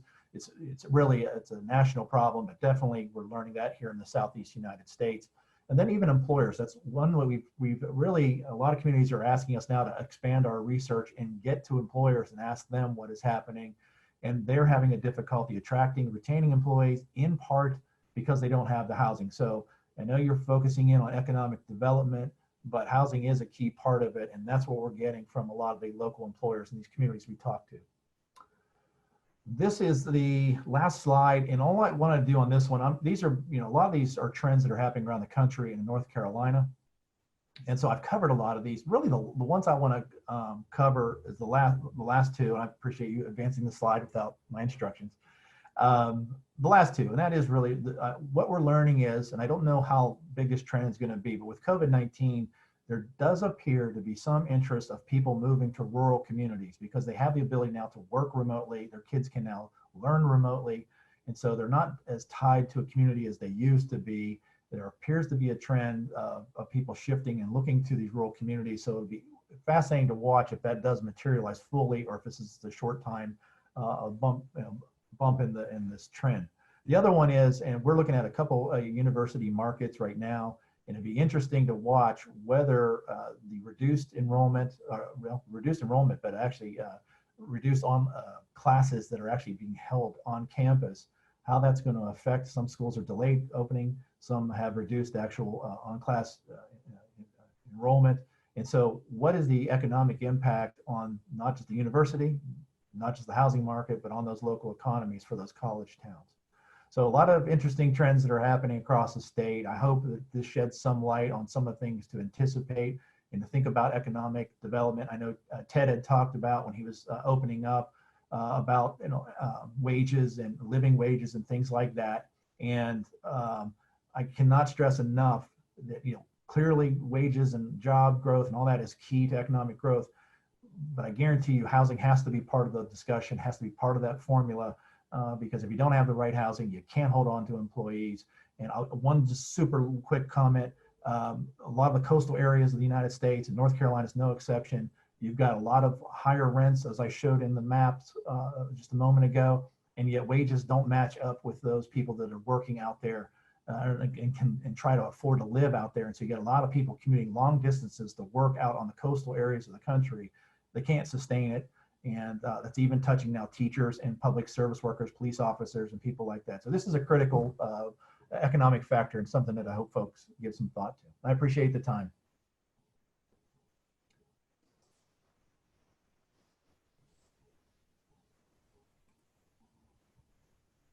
Thank you, Patrick. This is fascinating data. We appreciate the work you are doing and delighted you were able to join us. We're running tight on time. We've gotten a few questions. We will catalog those questions and get them to the speaker, and we will be distributing those responses out to you. We will now move to our 10-minute break. Please take some time to stretch, grab some water, and rejoin us promptly at 10:40, right, just short of 10:45, to hear from Lawrence Bivens, NCDA's Managing Director for Policy and Public Affairs, about our federal advocacy efforts. Thank you.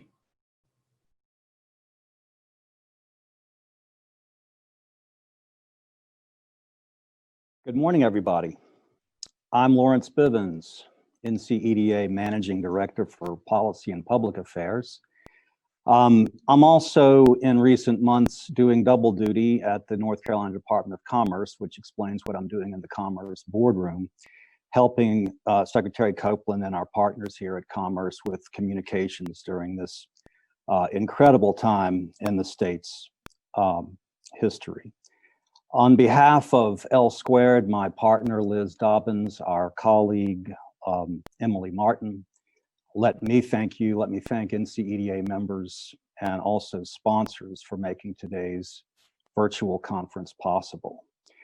I've been asked to spend a few minutes with you talking about our federal advocacy efforts and how NCEDA is raising its voices, extending our presence, which has long been concentrated here in Raleigh, now in the halls of Congress.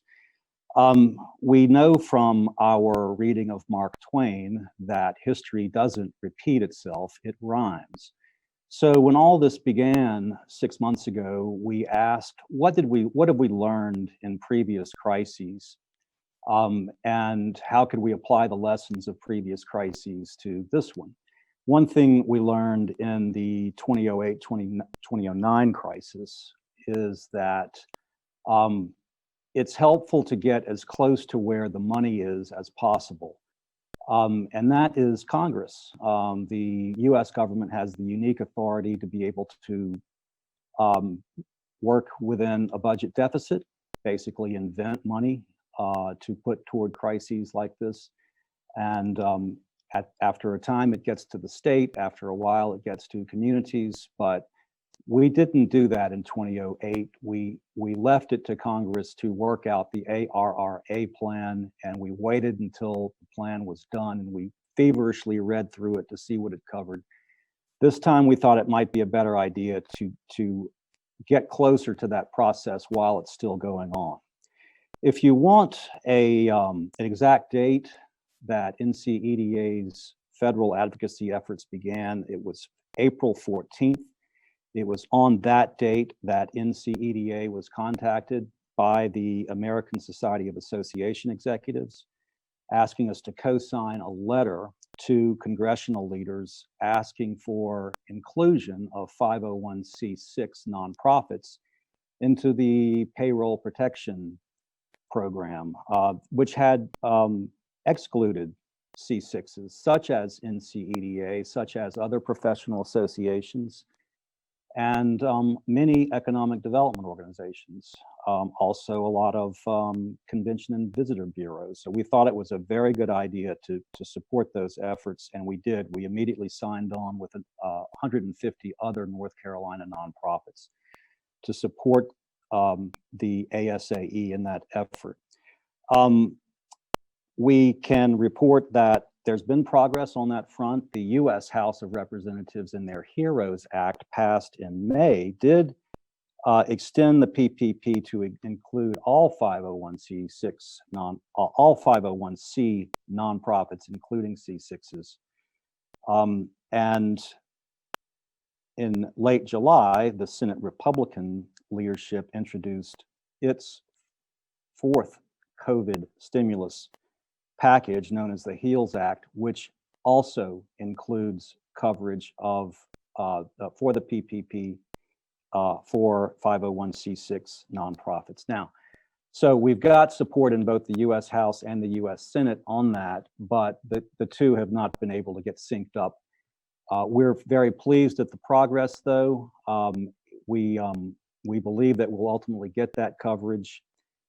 It's just a question of time, getting the two chambers synced up and getting a law passed and signed. Now, it's important to point out that NCEDA itself, even though it's a C6, won't really be eligible for PPP coverage because we contract out the management. There is no payroll as such.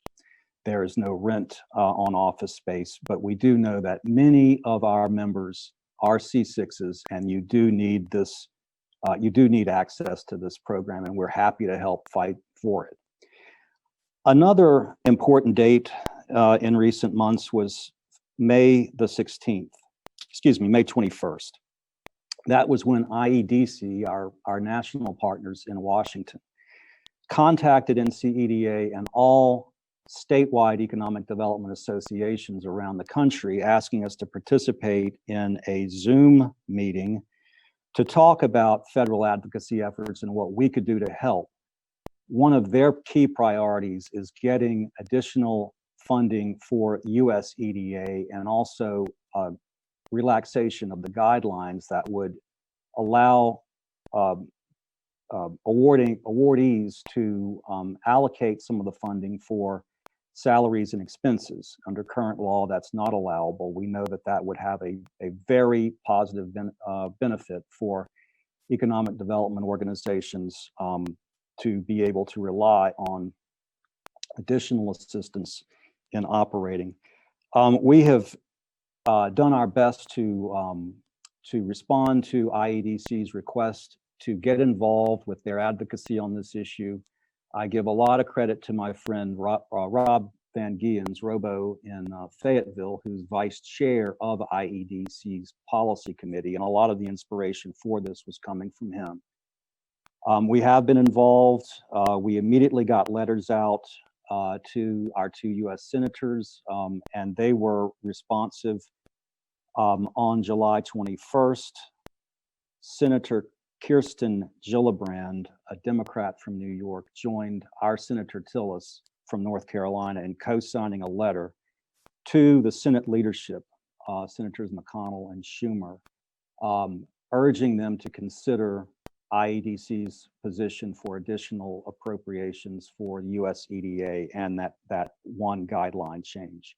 That was a major moment, and IEDC, NCEDA, along with our counterparts in New York State, the New York State Economic Development Council, did achieve something significant there, though we still have a long way to go before we get to the finish line on this.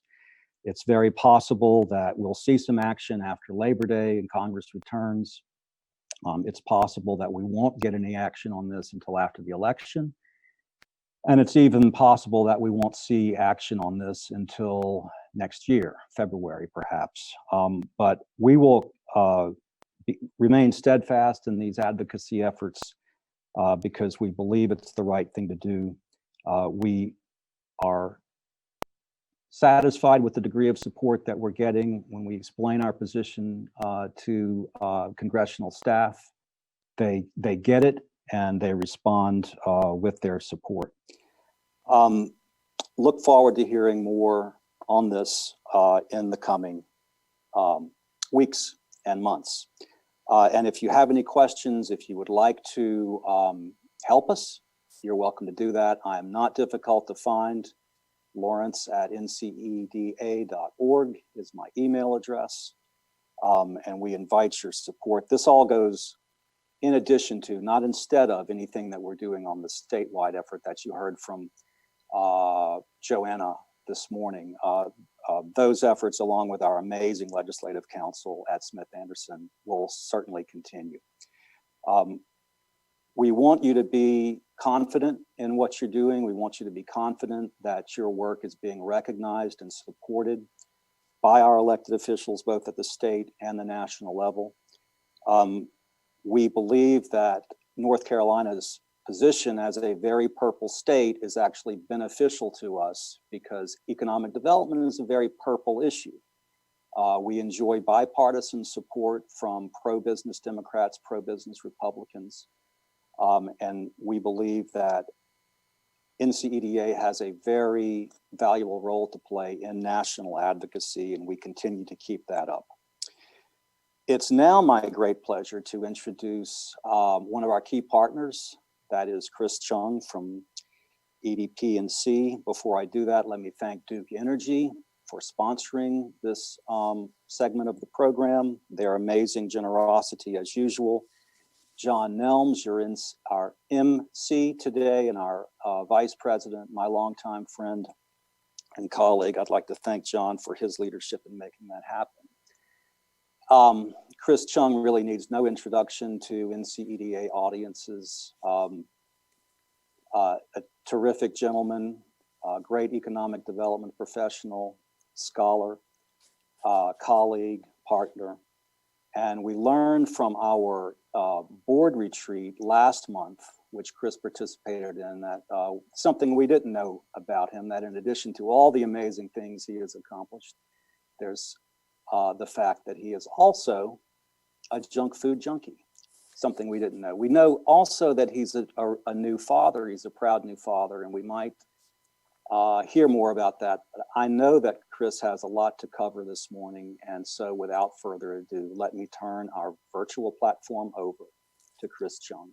Thank you so much, Lawrence. I appreciate the kind introduction. There's probably a lot of people who would disagree with the scholar part of the introduction, but we'll leave it at that in the past. But it's really nice to be with you all today. Greetings from the EDP&C offices here in downtown Raleigh.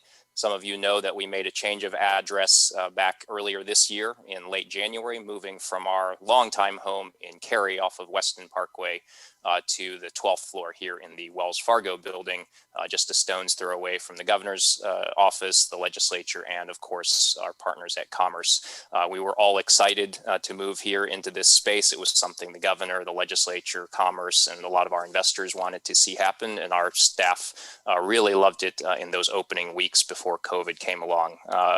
Suffice it to say, we cannot wait for the day when we're able to welcome all of you, our partners and our friends here to join us in our new digs. We hope that's not too long into the future. So again, we look forward to that.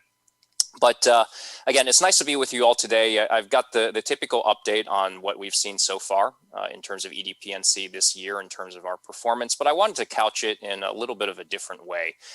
We're now entering and almost at the end of 6 months in this new normal that we're all living through. And I suspect I'm not the only one to have a few days here and there where it's just been a serious realization and somewhat discouraging to realize that we're 6 months into this and we probably still have yet some time to go before we can finish this chapter of life on this planet here and get onto whatever that new normal looks like after COVID-19 is passed. And so for me anyway, and I think for a lot of, hopefully for all of you, these past 6 months have not only, of course, included some of those days about thinking, well, gosh, how much longer do we have to balance this new normal, to worry about our health, the health of the people that we care about the economic circumstances that we find ourselves trying to address head on. Not only, of course, having those days where we realize that we've still got some ways to go, but more importantly, thinking about what it is that we ought to be thankful for. That's something that's helped me get through the past 6 months, is to take stock of all the things that either at a professional or personal level that I can count my blessings for. And so it was in that vein, as I was putting together my presentation for today, that I thought I'd provide the usual updates and statistics, but couch it in the vein of what is it that EDPNC is thankful and grateful for as we end the 6th month of this new reality that hit us back in March. And so you'll see that theme, of course, throughout the presentations. It really doesn't change the numbers that I'll be sharing with you about how we've performed and what the pipeline looks like. But I hope you'll understand that it's delivered in the spirit of the gratitude that we have for the ability to tackle our mission, to do our important work on the state's behalf, to work with all of you as our partners and our colleagues to get that mission done. That gratitude is something that we hopefully never would have taken for granted before March, but is certainly something that we don't take for granted in these past 6 months. And so with that, I'll ask whoever's got this presentation teed up if we could jump ahead a couple slides into the deck that I sent out. I'll give the audiovisual folks a couple seconds to do that. And like I said, we're sitting here in the office right now. If you see a few folks behind me, we are a bit of a skeleton crew. Operating here in the office. We accommodate about 55 folks in this office on any given day. You'll maybe find anywhere from half a dozen to a dozen of us on probably the most crowded days. I'm in here myself a couple of days throughout the week, but we've got our masks. We've got our hand sanitizer, this one courtesy of Chris Plate in Monroe, Union County. It's a great giveaway that was relevant before COVID-19. I suspect these will fly off the shelf as soon as we go back to trade shows. So if we could jump ahead to the first slide here. What I want to do, like I said, first off, it goes without saying, these past 6 months have been hard on everybody, and that's just as true for the folks who make up the team at the EDPNC. Whether these are folks who are working on our tourism promotion, whether they are business recruiters, whether the existing industry team, our international trade staff, our small business counseling team, and of course the support personnel in our marketing, research, finance, administration arms. It has not been an easy environment. Of course, many of these folks are balancing the new realities involving school, childcare, work, and really at the end of the day, this organization doesn't have tangible products. We are a function, our success is a function of our people. So the 65 people who make up the EDPNC team here in North Carolina, really thankful and extremely proud of how they've continued to stay motivated, stay engaged, and contribute to our organizational mission. That team is hopefully going to grow a couple more faces here in the next few weeks. We're in the home stretch of filling a couple of key roles on the business recruitment team. As you all know, back in June and July, we promoted longtime business recruiters, Melissa Smith and Garrett Wyckoff, to new management and leadership roles. Melissa especially, she's a VP of Business Recruitment, part of our senior management team here at the EDPNC, but that left a couple of important vacancies on our business recruitment team. And we're really eager to get those positions filled. So we're in the home stretch of those interview processes. We hope to have those candidates on board and ready to begin working with all of you, albeit virtually, in September. It's going to be a really interesting time to onboard people in a field like economic development. I was thinking this morning, economic development is such a handshake business, at least here in the United States. And the fact that I haven't shaken anyone's hand in 6 months is just something I never would have expected to encounter at any point in 23 years of being in economic development. But as I said, we're going to do our best to onboard those new business recruiters in a business development role as soon as we bring them on board, hopefully sometime here within the next few weeks. I'm also looking forward to introducing you all longer term to our new Vice President of Marketing and Research, Denise Desatnik. Denise joined us just a little over 3 weeks ago. Really excited about her taking the reins on a lot of our business marketing initiatives designed to increase awareness of North Carolina as a business location, but also drive greater awareness of the different services that we offer to existing North Carolina firms. So again, look to hear from her. She's already on deck to become an NCEDA member if she's not already, but really excited about the background and expertise that she brings from the marketing, advertising, and place promotion world to the important role that she's entrusted with, also part of our senior management team. Our board of directors, I can never say enough about this group of individuals drawn from all over the state. They, like many nonprofit board of directors, we are a nonprofit after all, 501c3, they have had to and will continue to have to make some hard choices around how we allocate our resources as an organization as we enter month 7, month 8, month 9, however long this continues to drag on. We know that that's going to result in some difficult decisions to make about how best to allocate the organization's resources. And the fact that we've got such a professional, supportive, bipartisan, and I would say nonpartisan board of directors appointed by the governor and the legislature, and of course, including Secretary Copeland ex officio, we're tremendously grateful for the support and guidance we continue to get from our board of directors. And of course, last but not least, a shout out to all of the current and prospective investors who make the work of the EDPNC possible. Many of you know our model as a public-private partnership was premised on raising dollars and support from the private sector. Many of those companies, like Duke Energy, who's sponsoring this session right now, they have continued to stand by our side through a pretty challenging past couple of years. We obviously went through a very lengthy, exhaustive legislative audit a couple of years ago. We went through some back and forth around the contract renewal between us and the state. And of course, now COVID-19. At any point, any of these financial supporters of EDPNC would have had a very easy, convenient excuse to say, thanks, but we're going to take a pass on supporting your efforts. The fact that so many of these dozens of investors have stood by our side, including over the past 6 months in COVID-19, it's something we cannot be thankful enough for. Next slide, please. Let me touch on how we're doing so far in terms of performance year to date. So this is through 10 a.m. this morning when I ran these statistics. So far, we're sitting at 81 recruitment and expansion wins. Now that's done, of course, both by our recruitment team as well as our existing industry expansions group. But 81 wins so far this year, everywhere from Cabarrus to Cumberland, Randolph to Rockingham, and Bladen to Burke counties, all across the state in lots of different industry sectors. And of course, each of those 81 wins cannot be done without a team approach. That team involves the governor, Secretary Copeland, the legislature, all of you at the local level, many of our private sector allies and regional economic development groups. It is a team approach that enables any state, especially North Carolina, to secure those wins. But 81 wins across the state, resulting in more than 11,400 announced new jobs. You heard Secretary Copeland talk about it a little while ago in terms of how well we're pacing in terms of capital investment. That's also a key metric and performance target for us at EDPNC. We're actually sitting at about $3.5 billion of announced new capital investment as a result of those 81 wins so far year to date. Most importantly for us, we're staying within striking distance of very aggressive performance targets that we had set at the beginning of 2020, long before we ever even knew what the coronavirus was. Like many organizations, when we set our goals, we look at a rolling average of the past 3 years, and the past 3 years have been, thanks to the teamwork of all of you, have been enormously successful for North Carolina on the job recruitment and job expansion front. We've had a lot of great wins in 17, 18, 19, and what that meant was even more aggressive targets for 2020. The result is right now we're sitting at anywhere from 75 to 85% of where we ought to be at this point in the year.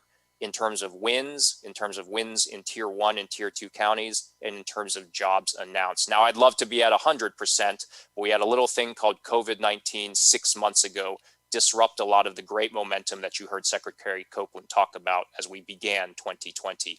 But yet we sit at roughly 80% of where we need and ought to be at this point in the year. And we're actually even outperforming 2019 when it comes to capital investment that's been announced year to date. Those are things we are tremendously thankful for, especially given the climate that all of us have been doing this work in over the past 6 months. Next slide, please. We're also thankful for a pipeline that allows us to continue competing for the right to earn the business of 167 companies that are looking at North Carolina for either a new location or an expansion of their existing operation.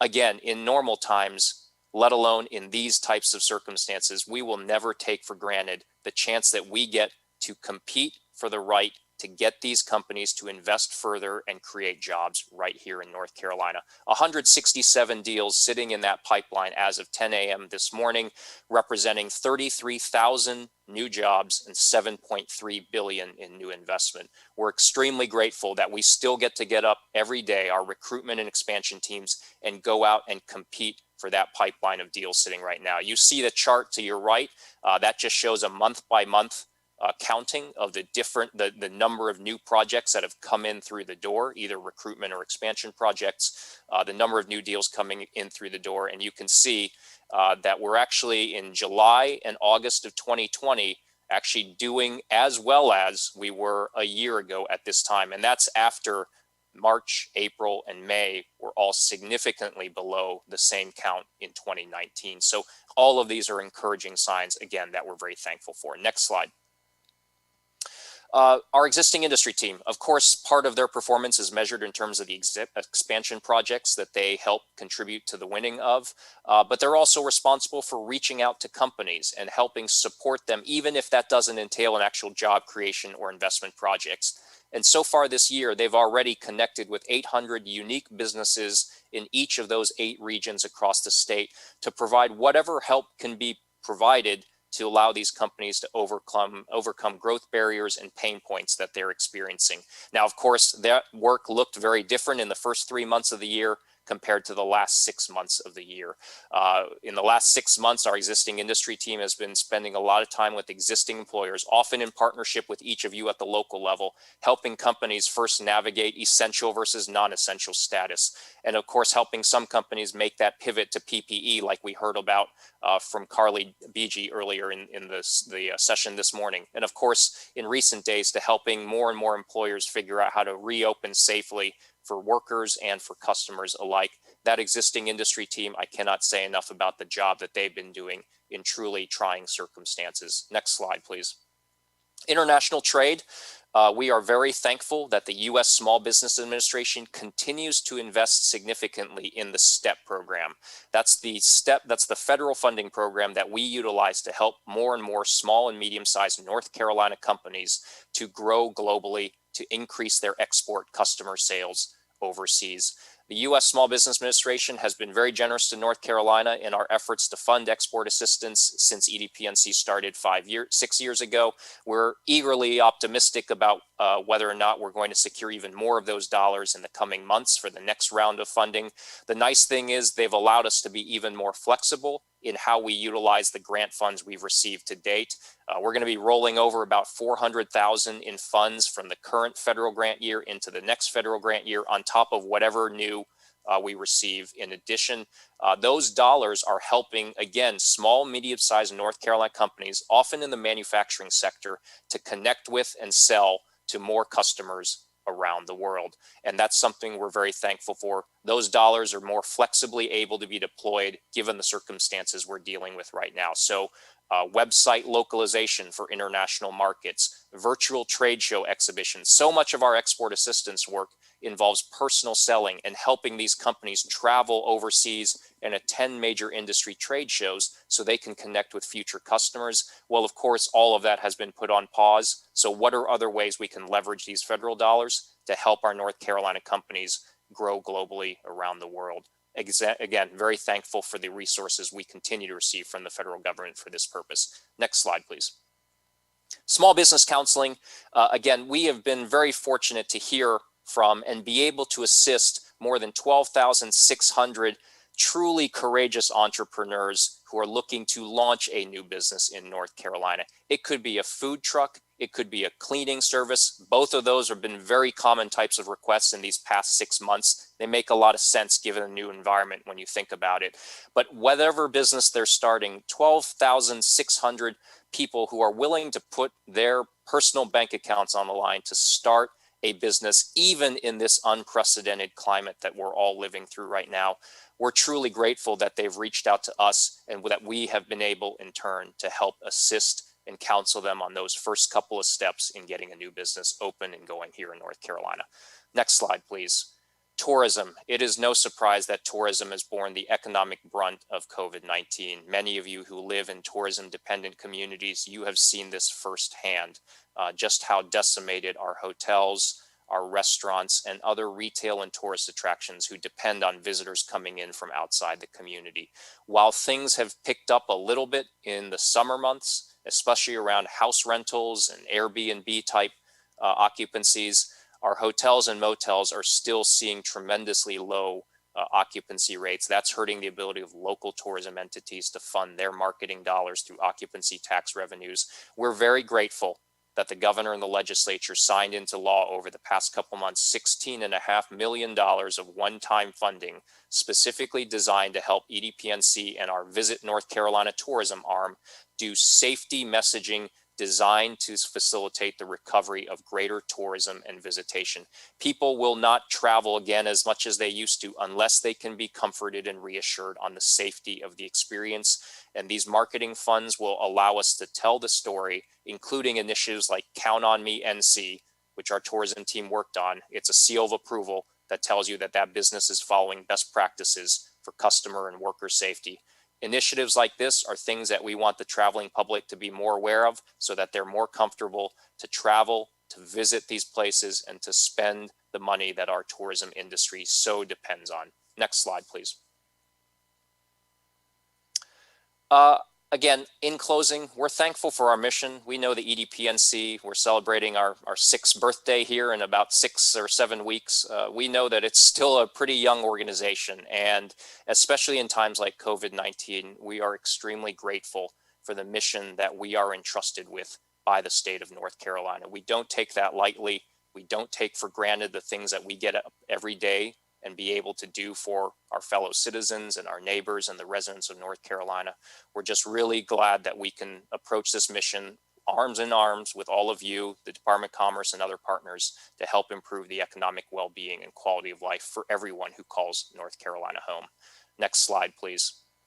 And of course, goes without saying, like every speaker, we also want to just thank NCEDA. My wife does association management, so I hear from her how hard it is to run an association in this virtual era that we're all living through. So tip of the hat to Liz and to Lawrence and their board of directors for NCEDA for putting together this virtual conference. We appreciate the ongoing partnership that we have with each of you. And like I said, we cannot wait for that day when we can see all of you in person. The photos during the intermission, they reminded me just how much NCEDA's membership really is one big family. And even though we haven't been able to have anything in the way of a true family reunion, we know that's just a matter of when and not if, and we all look forward to that day as well. Let me close up, since I know we're getting ready to segue into a profile on leadership. I'm really excited to hear from Janet Labar. I think she's been a great addition to North Carolina's economic development family. I think as leaders, each of us, whether you're leading a local organization, a regional group, a private sector firm, or a state entity, each of us as leaders need to do the same thing as I just talked about, which is to take stock of the things that we're thankful for and that we count our blessings for. And so you could skip ahead to the next slide, please. The things that I'm thankful for, to wrap up maybe with a bit of a moment of levity before we move on to the next session. Next slide. As Lawrence was kind enough to say, we welcomed our little daughter almost 9 months ago. She turns 9 months old tomorrow. And so this was snapped a couple of days ago. So much less travel in my life over the past 6 months. While I miss seeing all of you in person, and I certainly miss aspects of the traveling life that I used to have, the silver lining, the blessings that I count for sure, are much more time to see her grow up than I ever would have had under the old normal. Now, that'll change someday, but I'm cherishing every day in this new normal that we have. I've also been able to brush up on some cooking. It's not something I ever did. Many of you who travel a lot, it's the last thing you want to do is put together a meal when you've come back from a long day of travel in state, overseas, or around the country. And that's something I've been able to spend a lot more time on, given the many more evenings and weekends that I'm in town.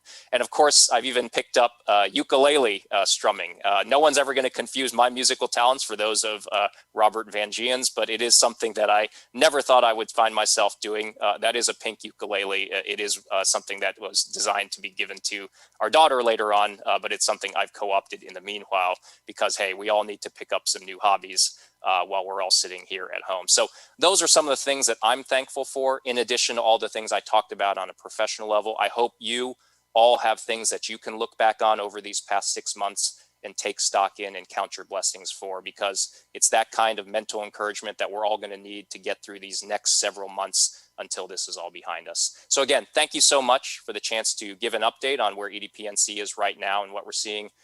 Good luck with the rest of the virtual conference. Again, thank you all so much for each of your all's support and partnership. Thank you, Chris. You are always spot on with your remarks and deliver such critical updates to our membership. We appreciate EDPNC's partnership with us. Again, if you have questions for any of our speakers, please submit those. If we don't have a chance to ask them in person, we are again going to keep track of those and get those to the speakers and get those responses back to you. It is now my pleasure to introduce our next speaker, Janet Labar, President and CEO of the Charlotte Regional Business Alliance. Thank you, John, for that introduction. And it's great to be with all of you this morning. Always tough to follow Chris, but I really appreciate the warmth and the leadership and the expertise that he brings to his position, to EDPNC. And we are all lucky in the economic development community and the tourism community to be part of his leadership and watch him do his thing. So, and Chris, hard to believe already that your daughter is 9 months. Time just flies, but so glad that you're using the pandemic to really soak it all up and soak it in. So thanks again for having me here today. I'm going to give you a quick update on what we're up to in the Charlotte region and a little bit of an entree into what the Charlotte Regional Business Alliance is. It's hard to believe I've been here now a year and some change, and I'm now just getting in front of y'all. I apologize for that, and I know that the pandemic didn't help in terms of us being able to convene sooner. But who we are, we are the result of the merger of the Charlotte Chamber, which served the city of Charlotte and Mecklenburg County, and then the Charlotte Regional Partnership, which many of you probably know was responsible for the regional recruitment in the Charlotte market. And I got here last April. And so, thinking that 2020 would be our full year as a complete and whole organization to really strut our stuff, and pandemic has arrived. So we're doing what we can to get our message out about who we are and what we do. But we are the voice of business for the Charlotte region. We help the region to grow, and we focus on a strong economy where both businesses and people can thrive. We have a foundation arm that's part of us, who's really focused on making sure that our mission of prosperity for all gets down on the ground and impacts the people across our region. They're focused on inclusive economic growth and fostering more economic development, economic growth, and advancement for all in our regional community. How we do this work is still really manifested from what was the Legacy Chamber and Legacy Regional Partnership. It's through still marketing the region and putting the Charlotte market out there on the world stage to tell our story about why Charlotte and the surrounding region are a great place to do business. We follow that up with business recruitment, much as EDPNC and Chris's team do. We focus on attraction of new companies, new investment into the market. And then on the other side of the shop, I like to think about it as product improvement. If the region is our product, then where are those areas that we should be focused on to make sure that we're addressing any shortfalls or gaps? And that's really around advocacy. And so ensuring that our business climate is one in which existing companies and companies new to the market can succeed and thrive here. And then it's in talent. We know that that's a driving factor for many companies and what they're seeking in terms of that next location to grow in. And they want to make sure that the workforce is here, skilled, educated, and ready.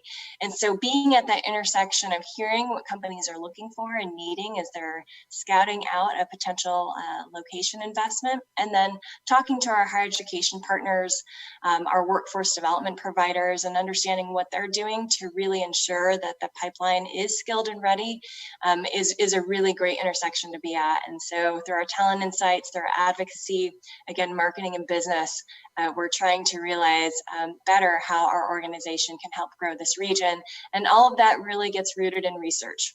We're really emphasizing and making sure that all of our strategies are based on data, data-driven analysis. We have a fantastic team, and I'm actually going to highlight some of the work that they've done in these next slides around our what's happened in terms of economic growth in the last quarter.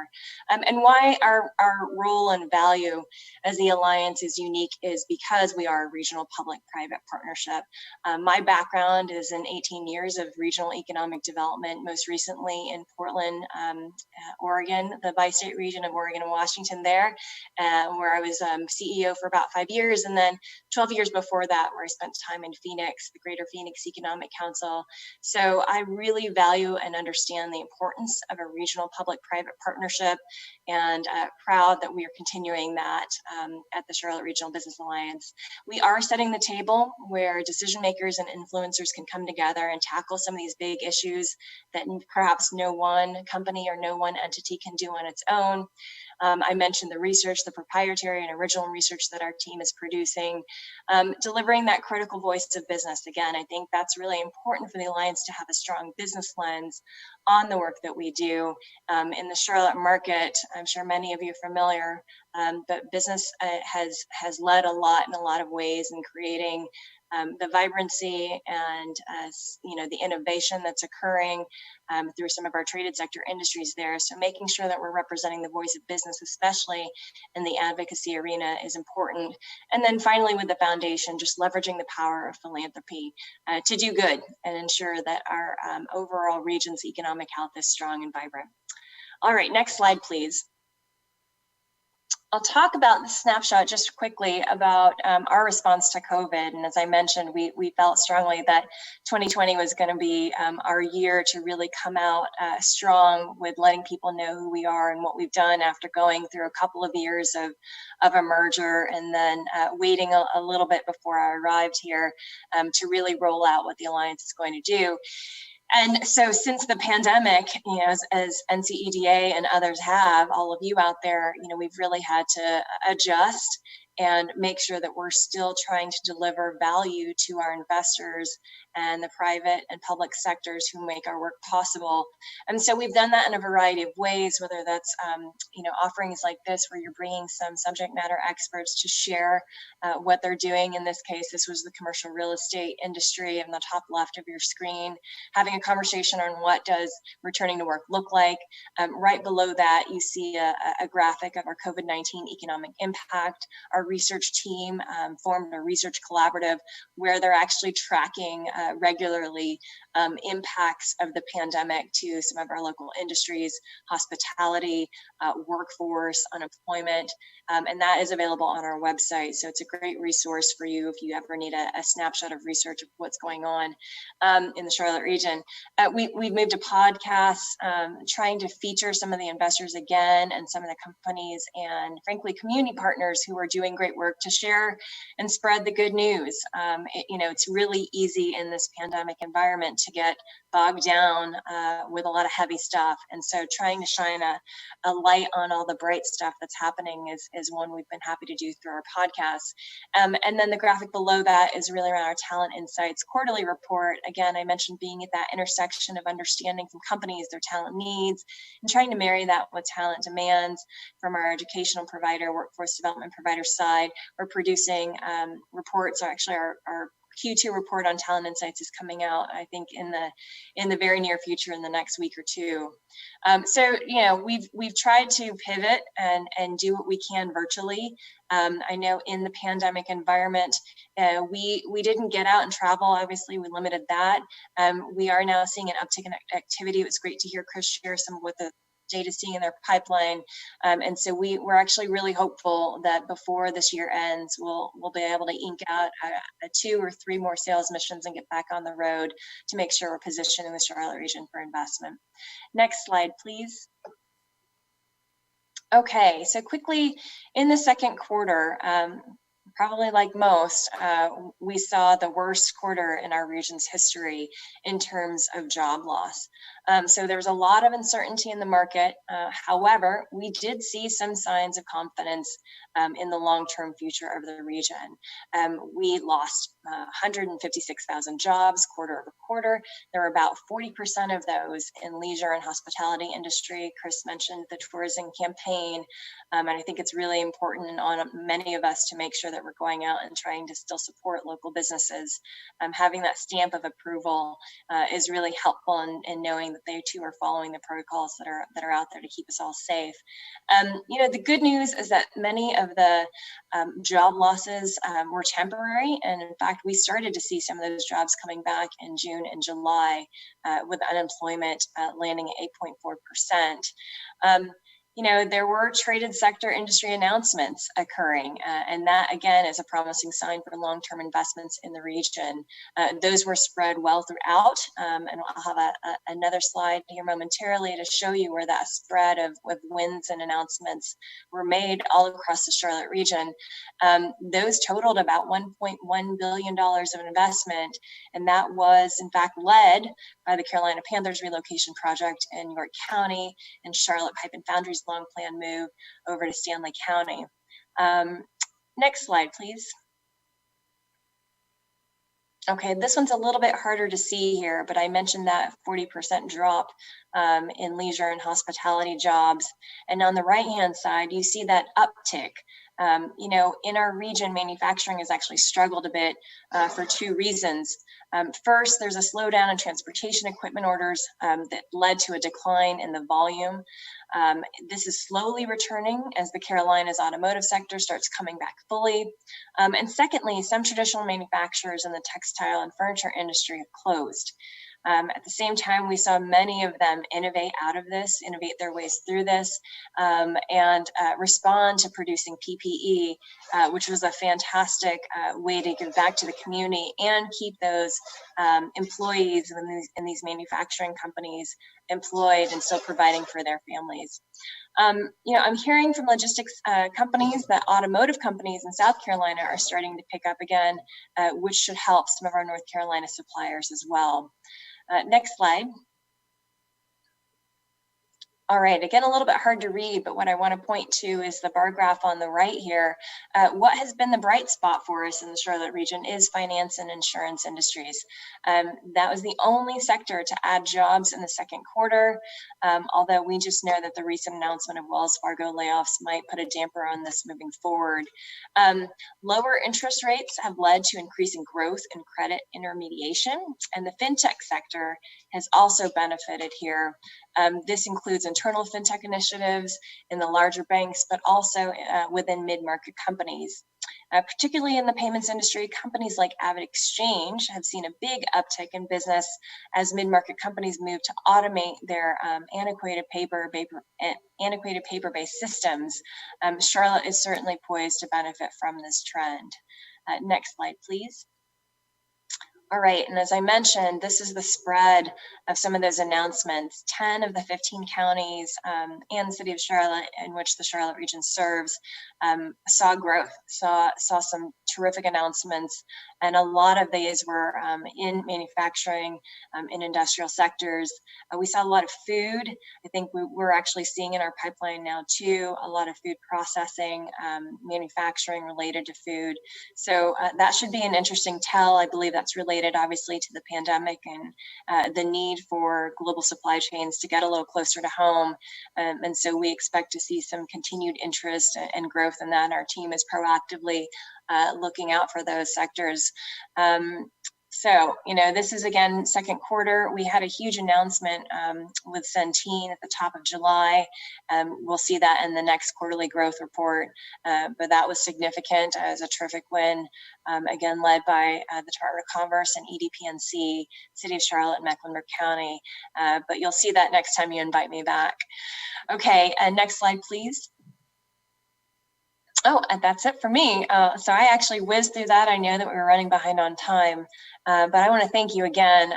And I wish I had done a little more prep in terms of what Chris has done and what he was thankful for. I appreciated hearing from that. I will tell you just quickly, it's been a wonderful entree for me into the Charlotte market. I grew up in the Panhandle of Florida, and so coming back to the Southeast after being out on the West Coast for the last 17 years was a welcome return. Still have family nearby in Asheville and in Atlanta, and my parents are still in Florida.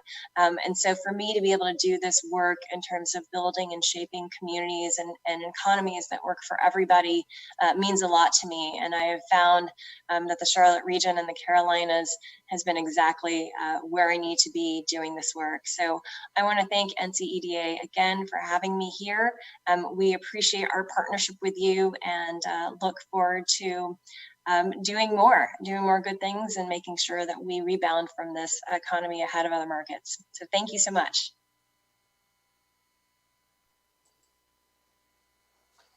Thank you, Janet. We are so happy to have you in North Carolina, and you are an asset to the Charlotte region. Our next segment is sponsored by North Carolina Electric Cooperatives. NCDA is proud to call NCMC a partner. It's now my pleasure to welcome my fellow board member, Dr. Pat Mitchell, NCDA's immediate past president, who will introduce our next speaker. Good morning. So glad to be with you all. It is a delight to be able to introduce Scott Hamilton. He probably doesn't need an introduction to many in this group. He's a past president of the organization. He is the president and CEO of Golden Leaf. He's the former executive director of the Regional Commission, Appalachian Regional Commission, and a lot of local development previous to that. But one other thing that Scott Hamilton is that many in this organization will agree is the mentor that he has been to many of us and the support that he gives as he is mentoring you. He encourages you to do things, and then he stands by your side and helps you get them accomplished. And many in this organization would agree with that statement about Scott. Scott, we're delighted to have you back in North Carolina. Glad you're with us today. So tell us what you have to say. Great. Thank you, ma'am. How are you? I want to thank the NCEDA board for the invitation and the management team there for helping coordinate this and get this all set up. Again, just hello to everybody. It's still morning, so good morning. I look forward to providing an update to you. For some of you that may not know Golden Leaf was established in 1999 by the 1998 Master Settlement Agreement with tobacco companies. North Carolina established the Golden Leaf Foundation to provide long-term economic advancement for North Carolina's tobacco-dependent communities, rural communities, and distressed communities across the state. We are governed by a 15-member board of directors that is appointed by the governor, the president of the Senate, and the Speaker of the House. Our board meets every other month, and I'm pleased to say that our board has maintained a commitment to our funding levels during this pandemic and has not reduced our funding as we moved into our new fiscal year starting in July for the programs that we support in moving Golden Leaf forward through the advancement of the economy across the state. Many of you know that LEAF in our name is an acronym, and LEAF stands for Long-Term Economic Advancement Foundation. And that's what the board is focused on through our programs, looking at projects that lead to direct and clear job development. We continue to have our open grants projects that we fund. As the name suggests, there's not a timeline. You can apply for those throughout the year. As mentioned, the board meets every other month on even numbered months and will consider letters of interest and inquiry at each of those and invite full applications based off of the LOIs that are submitted. Those projects focus in on our priority areas. Our priority areas include economic investment and job creation. They include workforce preparedness, agriculture and agribusiness projects, and community vitality that centers around infrastructure. When the board is looking at projects centered in the open grants category, they're looking at what are the strategies to move an economy forward, to move the community forward. Their questions are, how does this project move the economic needle in that community or region? So they look very hard and very close at those types of projects. They also like to see how is the project going to be sustainable once the Golden Leaf funds are clearly deployed, and how is that project going to continue to go on and be viable after Golden Leaf funding has been expended. Another project or program that we have is our Economic Catalyst Program. The Economic Catalyst Program is a responsive program to communities or for communities that have active economic development projects. The dollar amount on this is varies by the number of jobs and the types of the number of jobs, the amount of the investment, and the impact that that project will have in the community. That is a little bit different. That's a direct application. There's no letter of inquiry associated with that. We work very closely with the North Carolina Department of Commerce.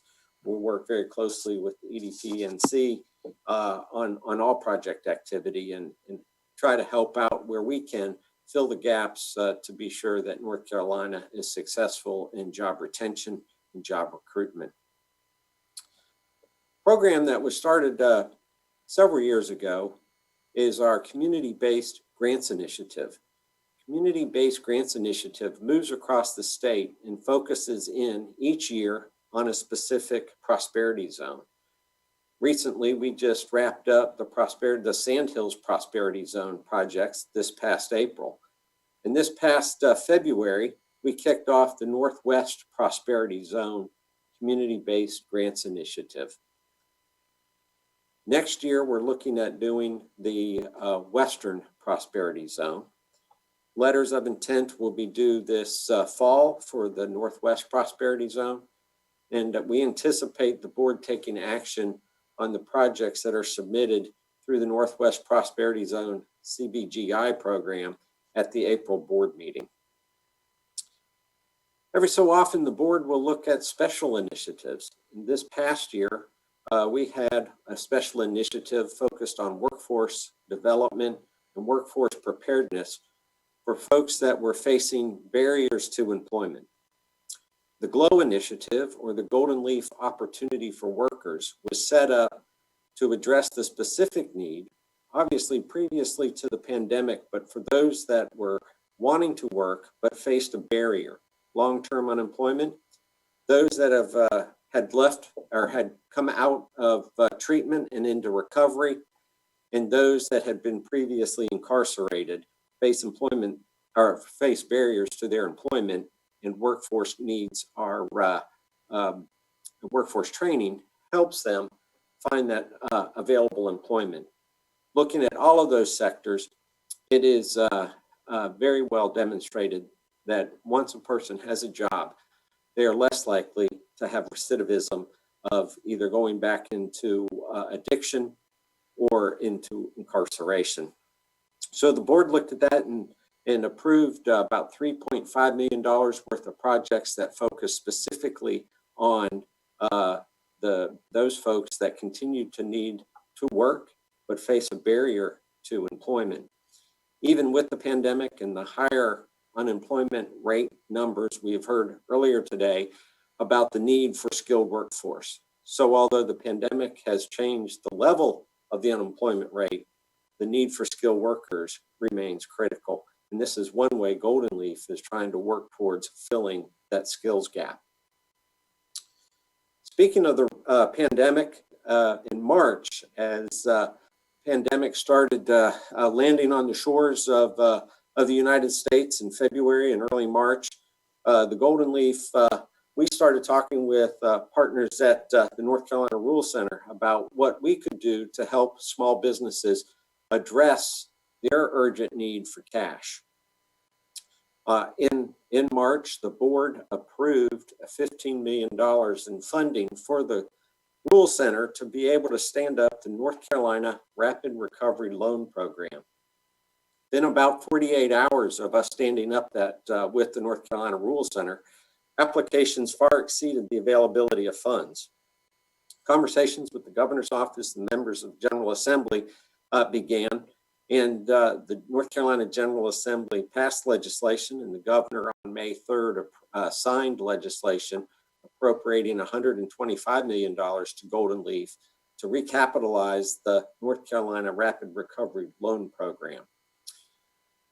Applications are still being taken. As early loans were provided and are being paid off, funds are put back into the Rapid Recovery Loan Program so they can be redeployed.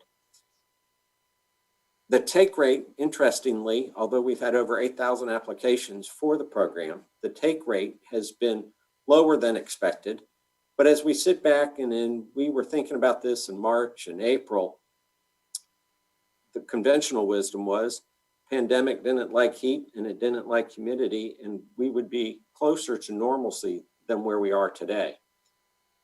The Rapid Recovery Loan Program is debt. It is a loan. It is expected to be repaid. So as some small businesses were looking for help and relief, they were applying for whatever was available, and very understandably. But for all, a loan is not going to be what is going to be best for them, and so they have chosen not to follow through. They may have received other funding as they applied for the Rapid Recovery Loan Program, SBA, the Payroll Protection Act, and a number of other programs that were out there along with conventional financing may have been come through to them before getting their loan underwritten through the North Carolina Rapid Recovery Loan Program. And then sadly, some businesses are probably out of business that had applied for it and no longer needed the funds. However, we are still accepting applications. Information regarding the North Carolina Rapid Recovery Loan Program can be found at ncrapidrecovery.org. It's ncrapidrecovery.org. Information about the program, what small businesses are going to need for underwriting, and the application link is on that site as well. When the General Assembly approved the dollars for the Rapid Recovery Loan Program, they authorized some money to be available for technical assistance. So the Rural Center has been working with agencies across North Carolina to help provide technical assistance to those small businesses so they can be prepared when their application comes up for underwriting. They will have all the information ready to go so they can get to a closing faster. One of the newest developments for Golden Leaf is the development of a long-range strategic plan, something Golden Leaf has not had for a while. The board is very excited about entering into the development of a long-term strategic plan. We have just kicked this off recently, and shortly we will be sending out surveys to the membership of NCEDA, asking some questions and gathering your thoughts and input regarding the development of that strategic plan. We've engaged Ted Abernathy and Crystal Morphus to help us with this.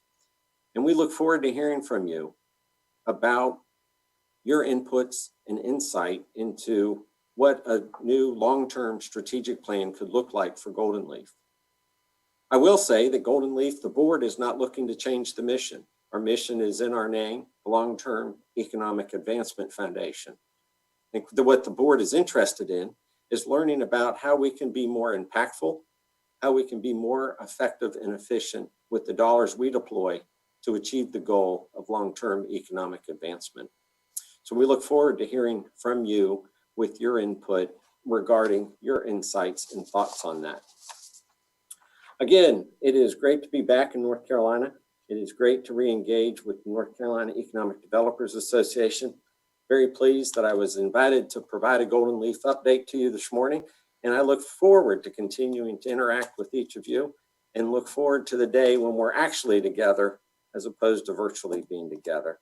So again, thank you so much. Thank you, Scott. We are certainly lucky to have you back in North Carolina and at the helm of Golden Leaf. We do have a minute for a question, and we do have one from Mary Lily. Can you please mention the need to everyone, especially rural counties, to complete their census documents? NC's completion rate is 58%. The US completion rate is 63.9. Well, I think you did a great job in announcing that, and I think it is very important with all of the federal dollars that are calculated for North Carolina. It is all based off of the census. The census is critical for the advancement of rural North Carolina, and the advancement of rural North Carolina is going to help all of North Carolina. We're not separate entities. We are not separate parts of the economy. Metro and rural North Carolina are critically linked together and both depend on each other to be successful. So completing the census is critical for us to achieve that. Thanks again for being with us, Scott. Thank you. Our next segment is sponsored by 365 Degree Total Marketing. This company has been a great partner to NCDA and designs the logos for all our conferences. Thank you, 365 Degree Total Marketing. I'd now like to introduce our next speaker, Dr. Maria Farr, President of South Piedmont Community College, who will give us an update on workforce development. Thank you so much. And I really appreciated hearing from everybody. I am grateful to NCEDA for asking me to be here and for the sponsor of this segment, 365 Degree Total Marketing. So over the past few months, the world has changed. And during times like this, we are forced to consider our future in new ways. Now, the world has faced significant challenges that have caused transformational change. We've been through war, depressions, plagues, devastating natural events. Of course, we're experiencing that right now. But we have shown over time that we're resilient, innovative, and determined to move forward despite the challenge. And educational systems are no different. We have to adapt so that we can teach contemporary learners in a contemporary world. So today I want to talk with you about how educational systems in North Carolina are stepping up to meet the challenges of tomorrow. Now, we cannot accurately predict what the world will look like when the pandemic actually ebbs and the nation starts to rebuild its economy, but there is little doubt that the economy is going to be different. Even before the pandemic, we were experiencing a shift as technology increased and consumer habits changed, but COVID hastened and even transformed our need for and our use of technology. And it created that dichotomy of essential and non-essential workers. But as we look forward, we know that things will be different. We're entering an economic landscape that has changed significantly. And to recover, we must be nimble, flexible, and attuned to the workforce and economic needs of our changed world. Well, community colleges are poised to meet the challenge of economic recovery and training the future workforce. The very essence of our mission is to advance students' social and economic mobility, and we have the reach, the scale, the agility, and the infrastructure to provide that relevant job-focused training. However, we must reimagine the current system of program delivery, student support, and workforce preparation to ensure that our educational attainment efforts align directly with North Carolina's emerging talent needs and industry trends. But even before the pandemic, half of North Carolina's employers were not finding the skilled workers they needed. And the reasons for that are very complex, but we do know that 67% of North Carolina jobs require a high quality credential or post-secondary degree. Yet only 49% of North Carolinians between the ages of 25 and 44 have a post-secondary credential of value. And of course, North Carolinians from economically disadvantaged backgrounds are disproportionately affected. In our current economy, we know that educational attainment is the path to short-term recovery and the long-term resiliency of North Carolina's economy. So it's important that we set an audacious goal to create the workforce that North Carolina's employers need.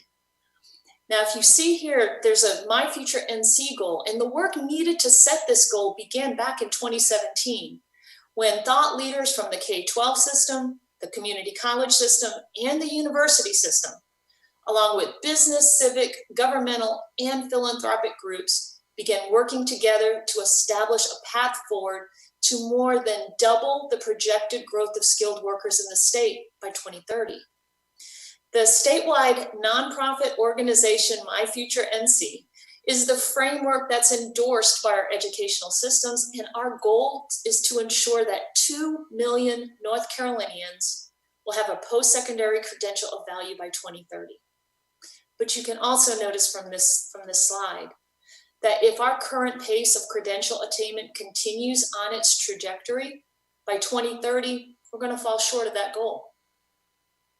So considering our current condition, projecting our thoughts towards 2030, what do educational systems have to do to ensure that we reach the My Future NC auspicious and critical goal that's going to create that stronger, economically competitive, and prosperous North Carolina with opportunity for all? Well, we must ensure that our educational attainment efforts align directly with North Carolina's talent needs and industry trends. We must be nimble, creative, and open to strengthening our ability to deliver education in flexible, high quality, and engaging ways that meet the needs of all of our students. We must find ways to collaborate to achieve shared goals. And we must ensure that we identify and break down the organizational, process, and policy barriers that limit that student access, equitable outcomes, and workforce alignment. North Carolina community colleges have adopted an integrated and institution-wide approach to student success, and we call it guided pathways. This model is based on intentionally designed, clear, coherent, and very structured educational experiences that guide each student effectively and efficiently from his or her point of entry through attainment of high-quality post-secondary credentials in careers with value in the labor market.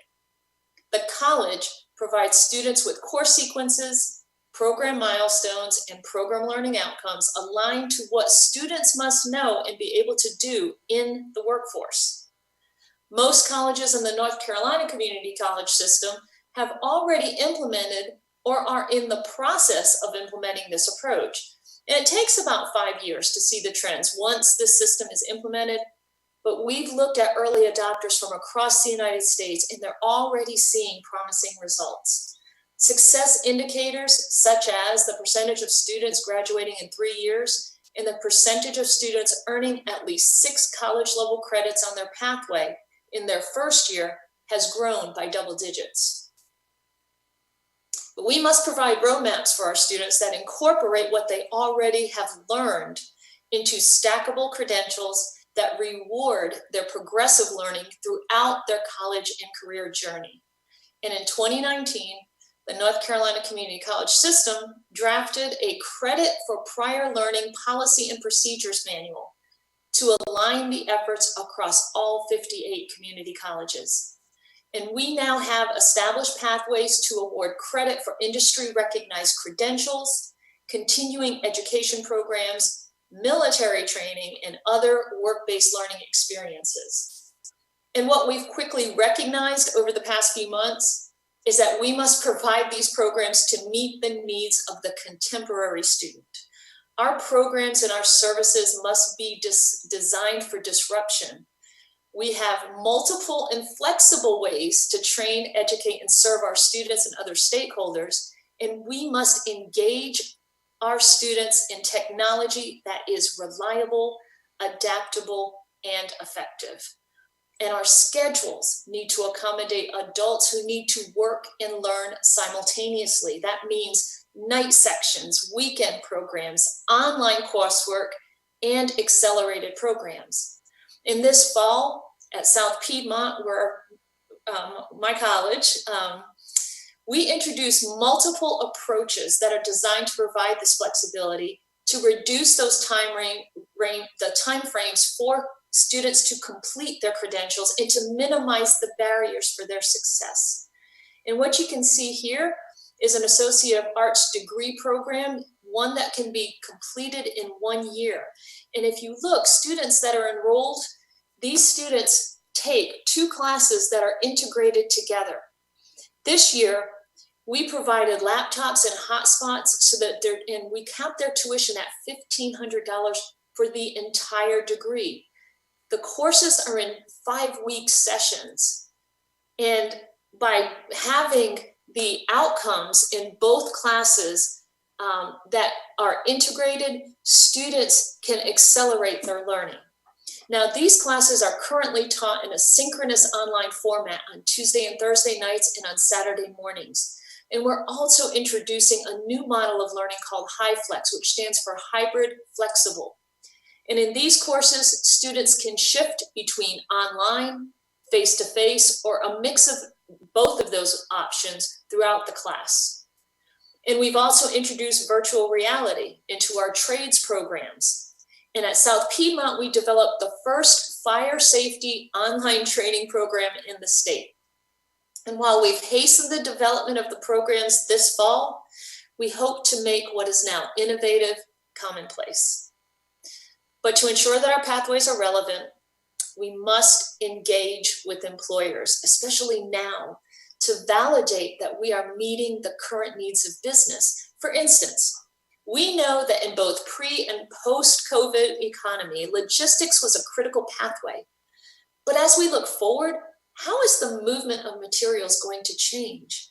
Drone deliveries, automated trucks, warehouse robotics, and there are technologies yet to be developed. To prepare, we must engage and partner. We must be able to share our resources, whether it's equipment, space, or subject matter experts. The colleges have the capability, the structures, and the resources to develop and award credentials, but the fast-paced movement of technology requires a college to work closely with its business and industry community to remain relevant. Now, as academic developers, you understand the critical need of having a skilled workforce to support a strong economy. But having a more educated society also brings about social benefits for the well-being of our entire state. Research shows there is a correlation between higher levels of education and higher earnings for all racial ethnic groups, for both men and women. Lower levels of unemployment and poverty, lower incarceration rates, better health, and higher levels of civic participation, including volunteerism, blood donation, and voting.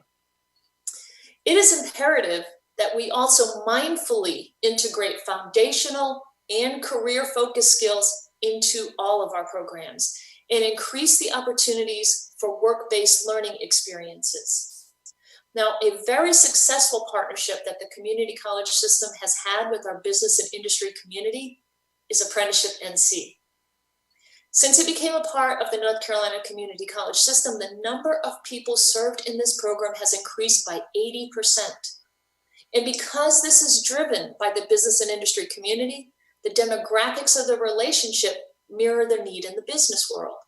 The employer and the student both benefit from the collaboration, and a more skilled and loyal workforce is developed. And as we project out 10 years, I expect that the program itself will grow, but that those industry sectors may change. But the need for collaboration across multiple sectors is going to be the key to a successful future. We can no longer exist as sole entities and expect to weather future disruptions or shifts in the economic landscape. Educational institutions need to focus on transitioning students more seamlessly and sharing resources rather than duplicating them. The same is true with our workforce development and community partners. We need to shift our mindset from competition to collaboration. Now, a perfect example of this type of thinking is the partnership that South Piedmont Community College has with Wingate University. The students that choose this pathway, what we call the Road to Wingate, have a seamless admissions process for both organizations And we have advisors from both Wingate and South Piedmont that guide students along their pathways. Once students reach a certain point in the program, they have all of the opportunities to attend the student life activities at Wingate University. They get to go to games, they get to use their wonderful gym and their library resources. And what is also amazing, there's a scholarship tied to this. For South Piedmont graduates, they will pay no more than $2,500 a year to complete their bachelor's degree at Wingate. So they'll enter as juniors, go only 2 years, and if they take part in our AA in a year, in 3 years, a bachelor's degree for no more than $6,500. That's amazing. So to ensure, though, that we are successful and can be successful in providing a talented workforce for a changing world, we must remove the barriers that limit our ability to develop meaningful, high quality, and creative approaches to learning. And this requires that mindset of collaboration, support, and engagement. We must ensure funding streams that allow more advanced technology solutions and a willingness to share information, equipment, and other resources. And as we stated at the start of this pandemic, we are all in this together. And our future will depend on our ability to reimagine our present. Thank you.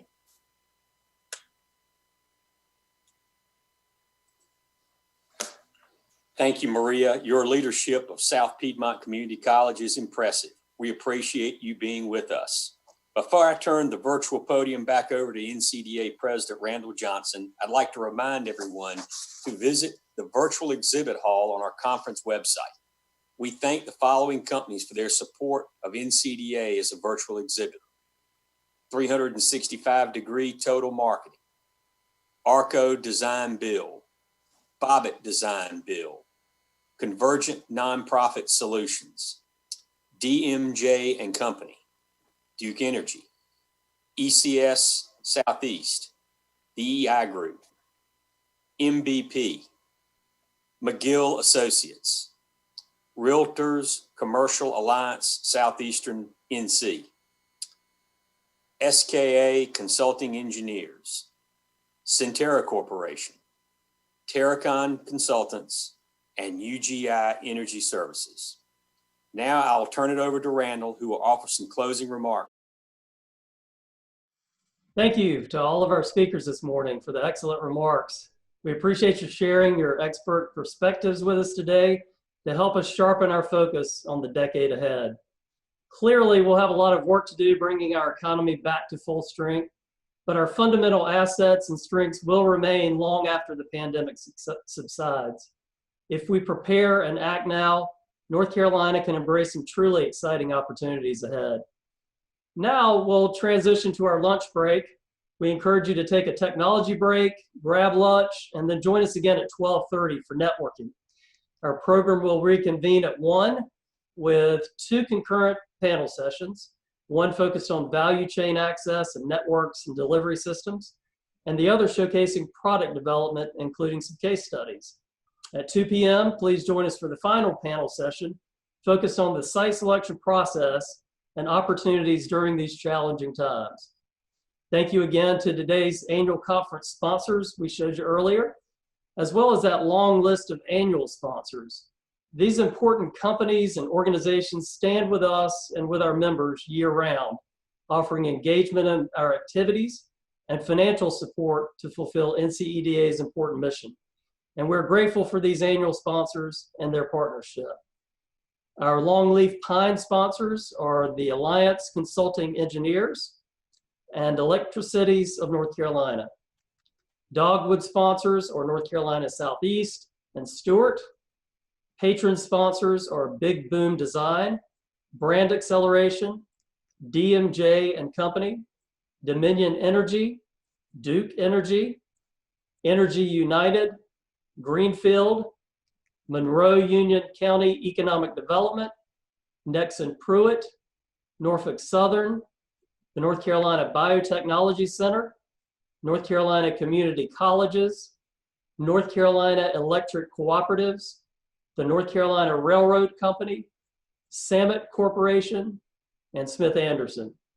We also thank our media partner, WRAL TechWire, and of course, the NC Department of Commerce and EDP&C for their continued close partnership with us. I know NCEDA members join me in thanking these generous organizations and companies for the important role they play in our mission 365 days a year. Their financial support is crucial to our being able to continue offering programs like the one we're enjoying today. Now, enjoy your lunch, and we'll see you back here shortly. Thank you.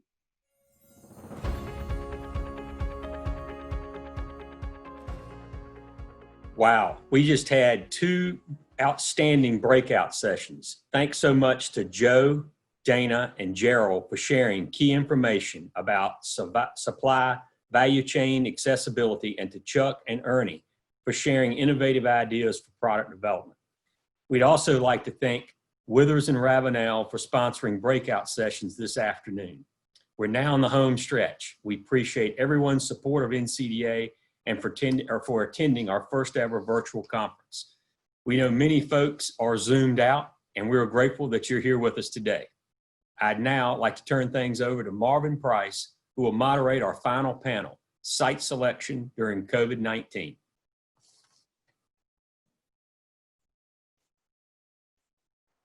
Thank you, John. I'm excited to be with you guys this afternoon, and I'm honored to moderate this panel. Welcome to the final session of NCEDA's 2020 Annual Conference, Site Selection During COVID-19. We're lucky to have 2 renowned site selection consultants with us this afternoon to share their insights and how the site selection process has adapted during COVID-19 and their ideas on how communities and state can foster a post-pandemic economic recovery. Before we get started, I'd like to thank Terracon Consultants for sponsoring this segment.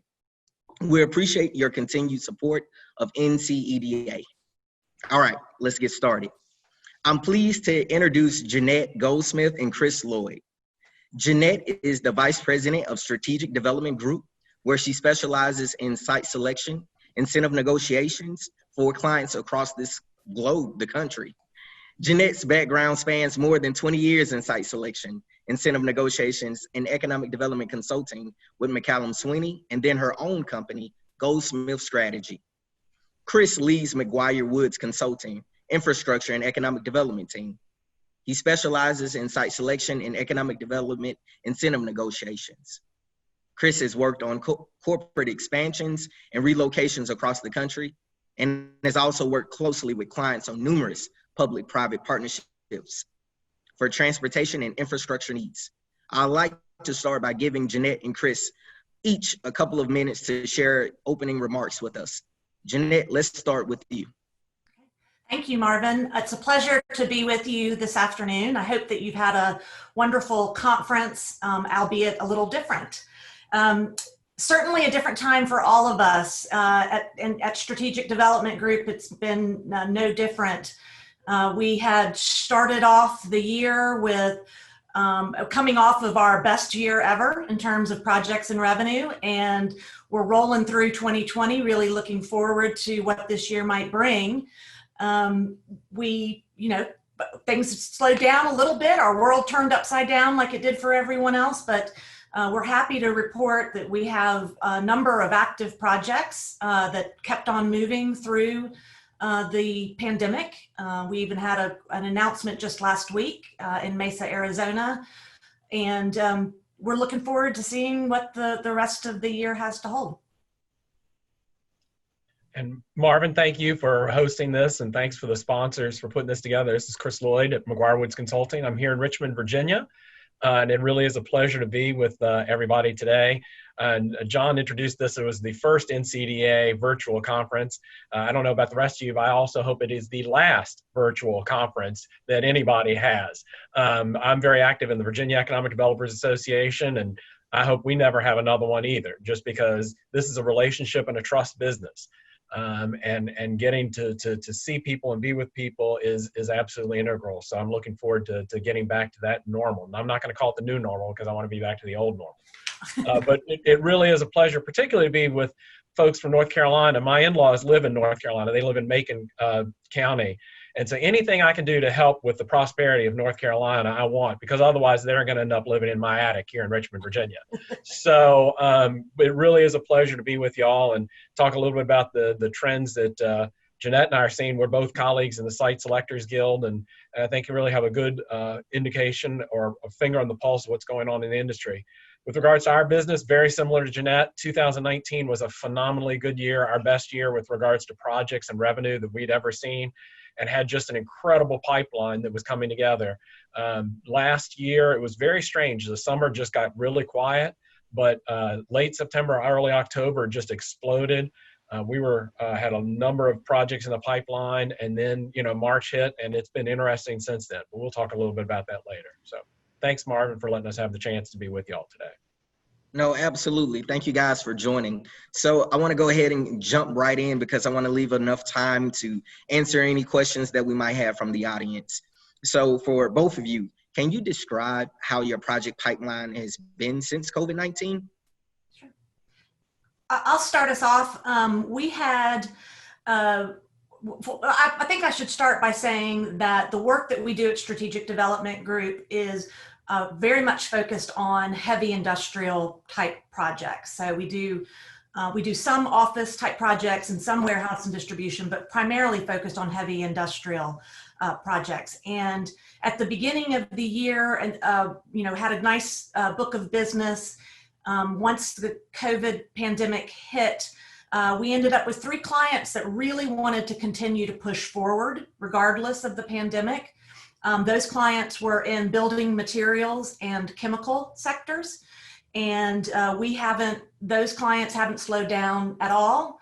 We did have one client that did slow down as a result, put their project on hold indefinitely. That one is in the automotive sector. And then, as I referenced earlier, we had an announcement just last week. Commercial Metals Corporation announced a new merchant bar mill in Mesa, Arizona, and that was one of our projects that we've been working on since the beginning of the year. So we're quite excited about that. Similar to Jeanette, ours has varied by sector and by industry. It really has, the pipeline is still there. It's just, again, a great deal of variation by industry. We do a lot, for the most part, our client base falls within, and just to be clear, we only do private sector work. We don't do any public sector or EDO advising here. We only represent private clients. So it's entirely dependent upon those site selection activities. Most of our work falls in food and beverage, warehouse and logistics, advanced manufacturing with a particular focus on aviation, which build off the project, or I always consider my marquee project was the Honda Jet deal in Greensboro. And then a lot in the corporate office kind of space, which includes data centers. And there's been a great deal of variation across those industries. In the office sector, we've had one IT client that did a major announcement here in Virginia with 700 jobs we just announced it 4 weeks ago. They just feel that the market is continuing to be strong and they intend to go forward. We also, however, do a lot of the hospitality space in their office, the data center and shared service for hospitality. That's absolutely dead right now. Because while I think the hospitality sector is going to come out long-term doing well, they're fighting for survival right now. Similar to Jeanette, warehouse and distribution remains very strong with us. And interestingly, we've started picking up a lot of work in the solar space, which had not been a strong sector for us, but there's a lot of solar and renewable energy development project going on all around the country, but particularly in the Southeast. So we're picking up a number of those projects. And then food and beverage, which I noted was one of our sectors, that remains very, very strong for us. We are particularly strong in the protein space. So those companies faced a lot of challenges in the initial days of the COVID crisis with spread at their facilities. And so as you can imagine, new projects kind of fell to the back burner. But now that we've gotten past that, in fact, most of them are have got that situation well under control, and our models for what other people are doing, those projects are starting to come on back online. So, but what we're also seeing, though, is the only other thing that I would add is people are taking a little bit longer to make decisions than they were previously. A lot of kicking the tires, but there's still projects out there for sure. Marvin, I just would add to Chris said, we have in the last month or so, put together a record number of proposals, at least for Strategic Development Group, for new projects, all in the private sector space. And, you know, so to reiterate what Chris said, I think there's a lot of activity primarily in the consumer goods area. Food and beverage, of course, we're staying home, we're ordering more food online, we're that, you know, so that segment is growing. Things like mattresses and flooring and anything that might do with your home. You're staying in your home more, and those, we're seeing that there's a lot of activity in those segments. And I would be remiss if I didn't say that in the food and beverage, the alcohol segment of the food and beverage industry is growing like crazy. So. Well, I would be lying to you if I didn't say that was one of the things that I was going to miss the most about our annual conference at the beach. But actually, you guys brought something up that really makes sense, but I wanted to kind of gain a little bit more insight on that. So what percentage of your clients are putting projects on hold, and for how long? Chris, you want to go first? Yeah, I'll start. I would say probably half of the projects we walked into the year with are either now on hold in some form or fashion, or they're just being drawn out. You know, the people were intended to make decisions by the spring or summer, and now they're saying, well, you know, fall, winter, or more likely first quarter of 2021 is looking really good for us.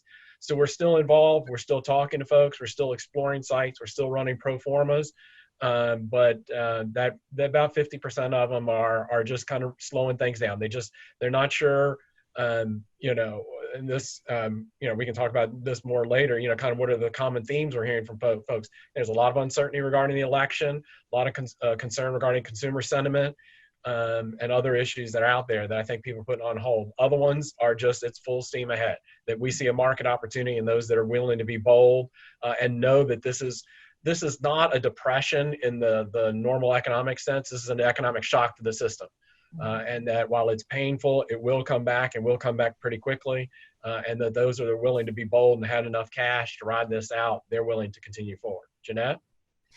So I would say our percentage of projects is probably more 25 to 30% that were put on hold. One is sort of an indefinite hold, and I think it probably will be another year or so before it comes back. Another one, though, I suspect it'll be first or second quarter next year. I think what we're starting to see now is, as we hopefully come out of the pandemic and the economic shock, we are right on the verge of an election. So those sort of three things together are going to push projects that have been put on hold maybe out a little bit longer.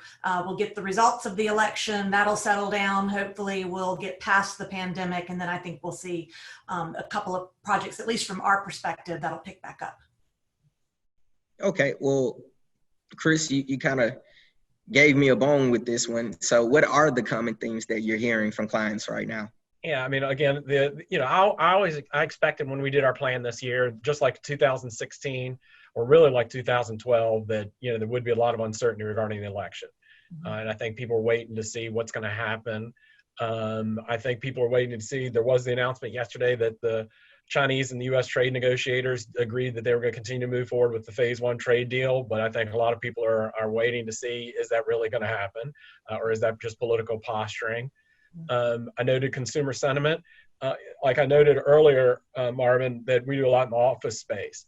And I think people are just all over the place as to what's going to happen with corporate office. You hear some people saying the office is dead, others saying, no, it's more alive than ever.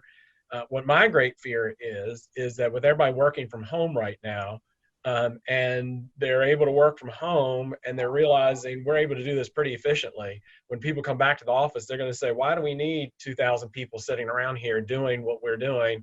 We can probably do this with 1,000 people, with half of them working at home and half of them working here, and be just as efficient. Unfortunately, I don't know that that's great for workers, because I think it impinges more, makes work more of a 24/7 operation more than it already was. But I am concerned about that as a potential trend.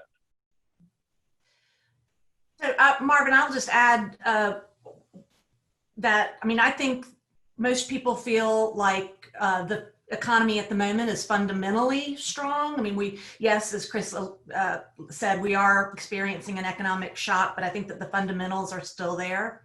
I had at the beginning of the year sort of secretly wished for a recession this year, because I think in an election year, we always see a slowdown on capital investment projects. It would have been a good time to sort of have that little recession. We could come back out in 21 and start moving on the upswing there. But don't blame me, it wasn't my fault. But I do think that most of our clients are seeing that those fundamentals in our economy, our consumer markets are still strong. I think a lot is going to depend on how quickly we come out of this pandemic and get back to normal. Okay, well, Jeanette, if you don't mind, just going right back to you, what industries are you getting the most inquiries from? Yeah. I know you guys said food and beverage, but any others? So so food and beverage, clearly one of the top growing industries. Medical devices. There are rumblings that as a result of the pandemic, we are going to require more medical device, and that's everything from cotton swabs to ventilators, be produced in the United States, so that we don't face the situation that we faced this year again. That's not mandated yet, but there's rumblings about that and about how that's going to impact companies and where they manufacture goods. So medical devices is another area. Chris mentioned data centers. I think we're seeing, obviously everyone's at home, everyone's online, and that there's some growth in that area as well. Chris, I'm sure you have some other thoughts on that. You covered it very well. So again, on data centers, you can't have enough space to store cat videos. Yeah. So we need to build more of those. So. Okay, well, I kind of feel like you guys are looking at my notes, because I wanted to go into the idea of reshoring. So what's the outlook on FDI in the coming 3 years? Mm-hmm. Chris, I'll start, because I might have a little bit of the cynic's opinion on this. Since the election of Donald Trump in 2016, we've been hearing a lot about FDI and reshoring. We knew we were pulling out of TPP. We knew that Donald Trump was going to enact different trade policies vis-a-vis China. We knew he was going to renegotiate NAFTA, and everyone pontificated that was going to be a surge of reshoring projects and FDI projects. And it happened a little bit, but certainly not the surge that was indicated. Now we are here in COVID, and again, people are saying this is going to be it. This is the tipping point. We're going to see a huge surge in FDI and reshoring. And again, I feel, and I don't have a crystal ball. I feel like we will continue to see some growth in FDI and reshoring, but I don't think it's going to be the tsunami that maybe others do. So. Yeah, I agree with Jeanette. Although I'll draw a slight distinction between FDI and onshoring or reshoring, because I think FDI, again, I think the pandemic is going to show that the U.S. market is going to remain the strongest and biggest and most resilient in the world, and every company is going to want to be here.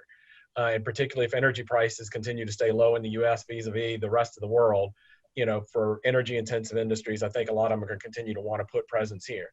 But I share with Jeanette, I'm very dubious of how much onshoring or reshoring there's going to be. I think as Jeanette accurately pointed out, I think, critical supplies where we realized that our supply chains were stretched too thin or too far for vital necessities, you're going to see some of that investment in the United States. But still, at the end of the day, labor cost is a big factor. And the idea of, do you bring it back to the United States and pay increasingly $15 an hour or more because of minimum wage requirements, or do you shift from China to Vietnam or Indonesia and pay $1 an hour? That's a really hard input to overcome. And so I think you'll see companies diversifying their supply chain, but how much of it actually re-lands back on US soil or even North American soil, I still remain very dubious, particularly, again, pharmaceuticals or other items where it's a relatively low margin business at the base pharmaceuticals, not high-end specialty things where, pennies on the dollar matter. I, again, remain very dubious. Thank you guys for that. So turning away from reshoring and FDI, let's talk about some of the speculation in regards to urban versus rural. So there's been talk about projects trending towards more rural, less populated areas. What are you guys seeing in that? Chris, why don't you start us off? I'll start off with that. For those of you who participate in the Site Selectors Guild, you may have seen we put out we surveyed our membership recently and did a webinar on this last week or the week before, where we talked about that we as the Guild were starting to see among our clients a shift, not necessarily always to rural, Marvin, but a shift certainly away from the large urban coastal cities to more interior cities. And actually had Raleigh on that list as one of the beneficiaries, that the mid-sized metros were going to be a big winner in that. Greenville was on the list. Jeanette, Columbia, South Carolina was, Nashville, Boise, Idaho, Kansas City were going to be winners. And then when we did the webinar, we had one of our colleagues spoke about, in fact, I think it was Mark spoke about it, Jeanette, about the rule shift. You're certainly seeing it. I think, telework and remote working is going to bring some opportunities, not necessarily for big job creators in rural areas, but allow for people to live in rural areas and still have a good job. So it's not going to be like you're going to have, you're not going to have a Fortune 100 company locate in the middle of nowhere, but you might be able to have some of those workers who can live in the middle of nowhere or in a rural area and have a good quality of life and not have to commute into New York City or whatever. And then again, I think there is some variation by industry that I think you could see food and beverage is always concentrated in rural areas, often because of utility availability or, they don't want to be close to other neighbors. I think some other industries might have that opportunity as well, particularly if there's some of these smaller onshoring opportunities that are out there to build up the supply chain. Jeanette, anything you'd add? No, I think you hit it right on the head that, the rural communities are going to win not by attracting new projects, companies, physical facilities, but by attracting people and talent. And I think that's important. The only other point I'll make, Marvin, is again, on the heavy industrial side where we focus, COVID isn't going to change where they start to look. They are all logistics and energy price driven. So wherever the logistics network says they need to be, wherever the energy prices are most appropriate, that's where they're going to be, even if it's in downtown Philadelphia. So. No, I understand that. So, Jeanette, if you don't mind, we noticed that heavy industrial projects typically sometimes go for the greenfield sites. So what trends are you seeing in site readiness and certifications are you envisioning over the next 3 to 5 years? Oh, Marvin, we could be here for another hour. So I'll start by saying that the principles of site certification are always going to be important. Making sure that you have done your homework on your site, that you have a base knowledge about your site, whether it's from a utility perspective or an environmental perspective. In terms of site certification programs, I think they're going to still be around. I mean, I know the Site Selection Guild is working on developing a national set of standards. But my personal opinion is that these programs have gotten too far away from their original intent. And their original intent was designed to find good sites and evaluate and make them more marketable. Certainly the technical components are important, but that really, in my opinion, shouldn't be what defines a project-ready site. What should define a project-ready site is a site that's going to have some marketability, where you can understand what the site looks like and what type of industry it might be attractive to. And I fear that the site certification world has sort of gotten away from that. And one of the things that I think is most important about site evaluation or certification is understanding what your target industries are going to be, what your target end uses are, and making sure your product is appropriate. And I ran across a great example just last week of a community who wanted to be in or was interested in attracting investments in the specialty chemical arena. Well, their certified site was 30 acres, and that's not going to cut it. So making sure that you've got a connection between the sites you have in your portfolio and the target end uses that you desire is, I think, more important than checking off all of the technical boxes. So, Chris? No, I think Jeanette captured it perfectly. Okay, well, Chris, we're gonna stay with you. How has COVID-19 impacted the real estate factors for office buildings, flex space, and manufacturing facilities? I think we're still trying to figure it out, to be honest. Every week you read something new about, like I said earlier, whether offices are dead or offices are going to see a new revival. I think, we're still sorting out, are manufacturers going to flee the cities, or are they going to recongregate to the cities? Are distribution facilities going to come back to the city because they need to fill in that last mile network, or are they going to flee the city so they can get to bigger and bigger distribution facilities to serve the e-commerce market? Honestly, don't know. I mean, I think it is literally all over the place. The only thing I will say is somehow I've gotten, the amount of content that's now available for free out there is absolutely astonishing. And I'm not endorsing this one particular, but I will say, and they're in the real estate business, CBRE, they do a phenomenal job, their research group. And they have these weekly webinars and all. And what you're seeing from them and others in the industry, Cushman & Wakefield, others that are putting out this content, is the institutional investor is still very strong out there and is building a lot of product. So there is clearly a confidence in development, whether it's industrial, whether it's warehouse and manufacturing. There's a lot of money out there to be had, institutional money that's investing in these products. And so, my suggestion to many in the economic development community is not to solely just focus on the end user, but really look at those institutional investors, because there's billions, if not trillions of dollars of money sitting out there that's looking for a rate of return that's better than the 10 basis points you will get in a certificate of deposit right now. And people think that there's some incredible opportunities in commercial real estate.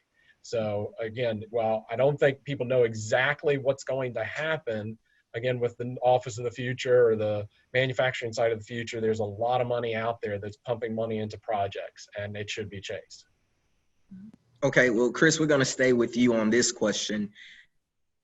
Have there been any new workforce development requirements that companies are asking for, or incentives being sought as a result of COVID? Not necessarily. I think what I see among our client base, and I'd like Jeanette's comments on this, it's the incentives game, again, most of that is shaped by legislative sessions. And most states, if they're having legislative sessions, are only using it to deal with either police reform or budget crisis issues related to COVID. So they really haven't gotten their arms around what we need to do from an incentives perspective yet. I think comes, the winter and the spring, when most sessions go back in, we're going to see some evolution about that, or some discussion of that. And what you're already hearing is incentives for telework and remote working. But what the real problem is reskilling right now. We are not, if you look at the statistics, we are not wanting for jobs in this country. I'll give the sole example of my state, home state of Virginia. Continuing unemployment claims in Virginia last week, that's continuing people who have been out of work week after week. We had 330,000 people in continuing claims last week. If you go to the Virginia Employment Commission website, there are 466,000 jobs posted. Wow. We are not wanting for jobs in this state. And I expect that's very much the case in North Carolina, South Carolina, Tennessee. There are more jobs than there are even people to fill them. The problem is that there's a complete and total mismatch now between the skills that people have and the jobs that are available. So people that, were making that were making a decent living, making mimosas and Moscow mules 6 months ago, are now not qualified to be doing welding or distribution work or food and beverage manufacturing work where you see the demand. And so what I'm seeing a lot of states and communities grappling with is how do we reskill these people? How do we create pathways forward to get these people from, you know, skills that they had to the kind of jobs that are available? And also the other thing we're seeing is just an acceleration of some of the trends that were already starting to take hold in the economy before the pandemic. And that is the continued move towards automation and use of artificial intelligence. And that has just been further accelerated by this crisis, which again calls for state and local economic development leadership on building these pathways and reskilling of folks. Jeanette, anything you would supplement? No, I think you covered it very well, Chris. Well, I was going to wait to ask this question. It came into the chat, but since we're talking about incentives, I want to go ahead and throw this out there. And this question is coming from Mike in the audience. Are you seeing a major impact to economic development projects due to the loss in significant county tax revenue? I'll start on that one, Marvin. We have, as I mentioned, one announcement, and we're working on another project. We are in the incentive negotiation phase, and we really haven't seen much concern yet about offering incentives to our project and as a result of lower tax revenue. I just haven't seen that yet. Doesn't mean it's not coming, but I think what the county officials that we're working with are hoping is that we will provide those new jobs that perhaps they need at a time when their economy is maybe failing in other areas. I mean, Chris is absolutely right. There's a huge disconnect between the skill levels that my client will require and the skill levels that exist in that marketplace. But what local elected officials are seeing is, you know, unemployment numbers are really high, and I got to do something to get people jobs, right? That's every politician's goal. And so they are willing to perhaps to offer an incentive package for that project because of the jobs that come with it, even though their tax revenues may be strained. The other thing I'll just say on the incentive front, and this is something that's kind of gotten lost in the noise the last couple of years, is, you know, we are seeing our clients are having impact because of the Tax Act that Donald Trump passed. Chris is well versed in this and hopefully can correct me after I say what I'm getting ready to say. But I have, for example, my first project that has been given a grant by a community that will be subject to corporate income tax as a result of the Tax Act. So that is probably impacting our incentive negotiations and our incentive valuations more so than actual tax revenues and COVID impact. Yeah, I agree with Jeanette. There is that impact because of the Tax Act and you know, specifically with the way that incentives are created, so or structured. So that's causing some changes. But I'll also note, going back to your core question, Marvin, is I think there's some rhetoric and fear out there regarding localities curtailing incentives because of the economic impact. Or the economic crisis right now. But if you look at the facts, at least the preliminary facts so far, what's coming out is local revenues aren't suffering a whole lot. And that's because if you look at the composition of where localities get their money, it's property taxes. And I don't know about you, but I just got my reassessment for my county and they didn't go down in the price. So the economy shrank 33% last quarter, but my assessment went up 10%. And so, and then so that's the biggest portion of local revenue. The next largest portion of local revenue is sales taxes. And I think, the Wall Street Journal reported 2 weeks ago that we're now back to consumer spending levels above where we were pre-pandemic, because it's not that the spending is eroded, it's just shifted. And most states have now adopted Wayfair provisions so that they are capturing the sales taxes from those transactions happening, even if someone doesn't have physical presence there. So, where I'm seeing the concern is that the revenues aren't falling off. It's just the expenses are getting higher for localities because they're having to pay overtime. They're having to buy PPE for their people. And you're starting to see where I've seen it, and it's not yet in North Carolina, but I've started seeing it in some of the Midwestern states where you have independent school districts where a lot of times people would request a break from the school tax, is you're starting to see a lot of pushback in that area. In that locality, they're saying, hey, wait a second, we've got all these costs associated with reopening our schools. Why should we be giving away some of that money for corporations? And so that's where I'm starting to see the pushback. Okay, so for both of you, could you discuss the quality of life considerations impacting site selection right now? Chris, you wanna? Yeah, I'll start. I mean, I think it's the same as it always has been. You know, people want to live somewhere that they find desirable, that they find affordable, that the schools are good, that it has, you know, quality recreational activities. I don't think that it's changed. I think there is some factor in there. And I talked about this earlier about a shift away from the large coastal cities that people feel, well, maybe we don't want to be in a New York, San Francisco, whatever, with people stacked on top of each other, which creates problems. But, you know, let's be honest, for those two localities and those two states, people were already leaving, and it wasn't just because of quality of life. It was because they were being regulated and taxed to death. We've got several of our clients we're working with now that have a presence on the West Coast. And the way that those states have reacted to this COVID crisis by shutting down businesses, by creating you know, more burdens on business with regards to how they bring back workers with paid leave and all. We've had several clients that just said, we just can't stand it anymore. Get us out of here. And so that is, I think, just as much of a factor as quality of life in impacting economic development decisions. Jeanette, anything you'd add to that? Yeah, I'm going to go back to a concept that we talked about earlier, but first, Marvin, to address the question, I mean, I think quality of life as a factor in site selection decisions hasn't changed as a result of COVID or our current situation. For manufacturing projects and heavy industrial projects, it's a very low-weighted factor. All of that workforce is coming from that community. They live there. They obviously like living there. And so it's a much less important factor. For office projects where you're doing a lot of recruitment from outside, it's a very important factor. But one of the things that I think is important to note about quality of life as a factor is the fact that most of the new jobs that have been created since 2008 and are likely to be created are contract jobs. They're not FTEs. And so those contractors can live anywhere, and they're going to choose to live in places that offer them the quality of life that they want.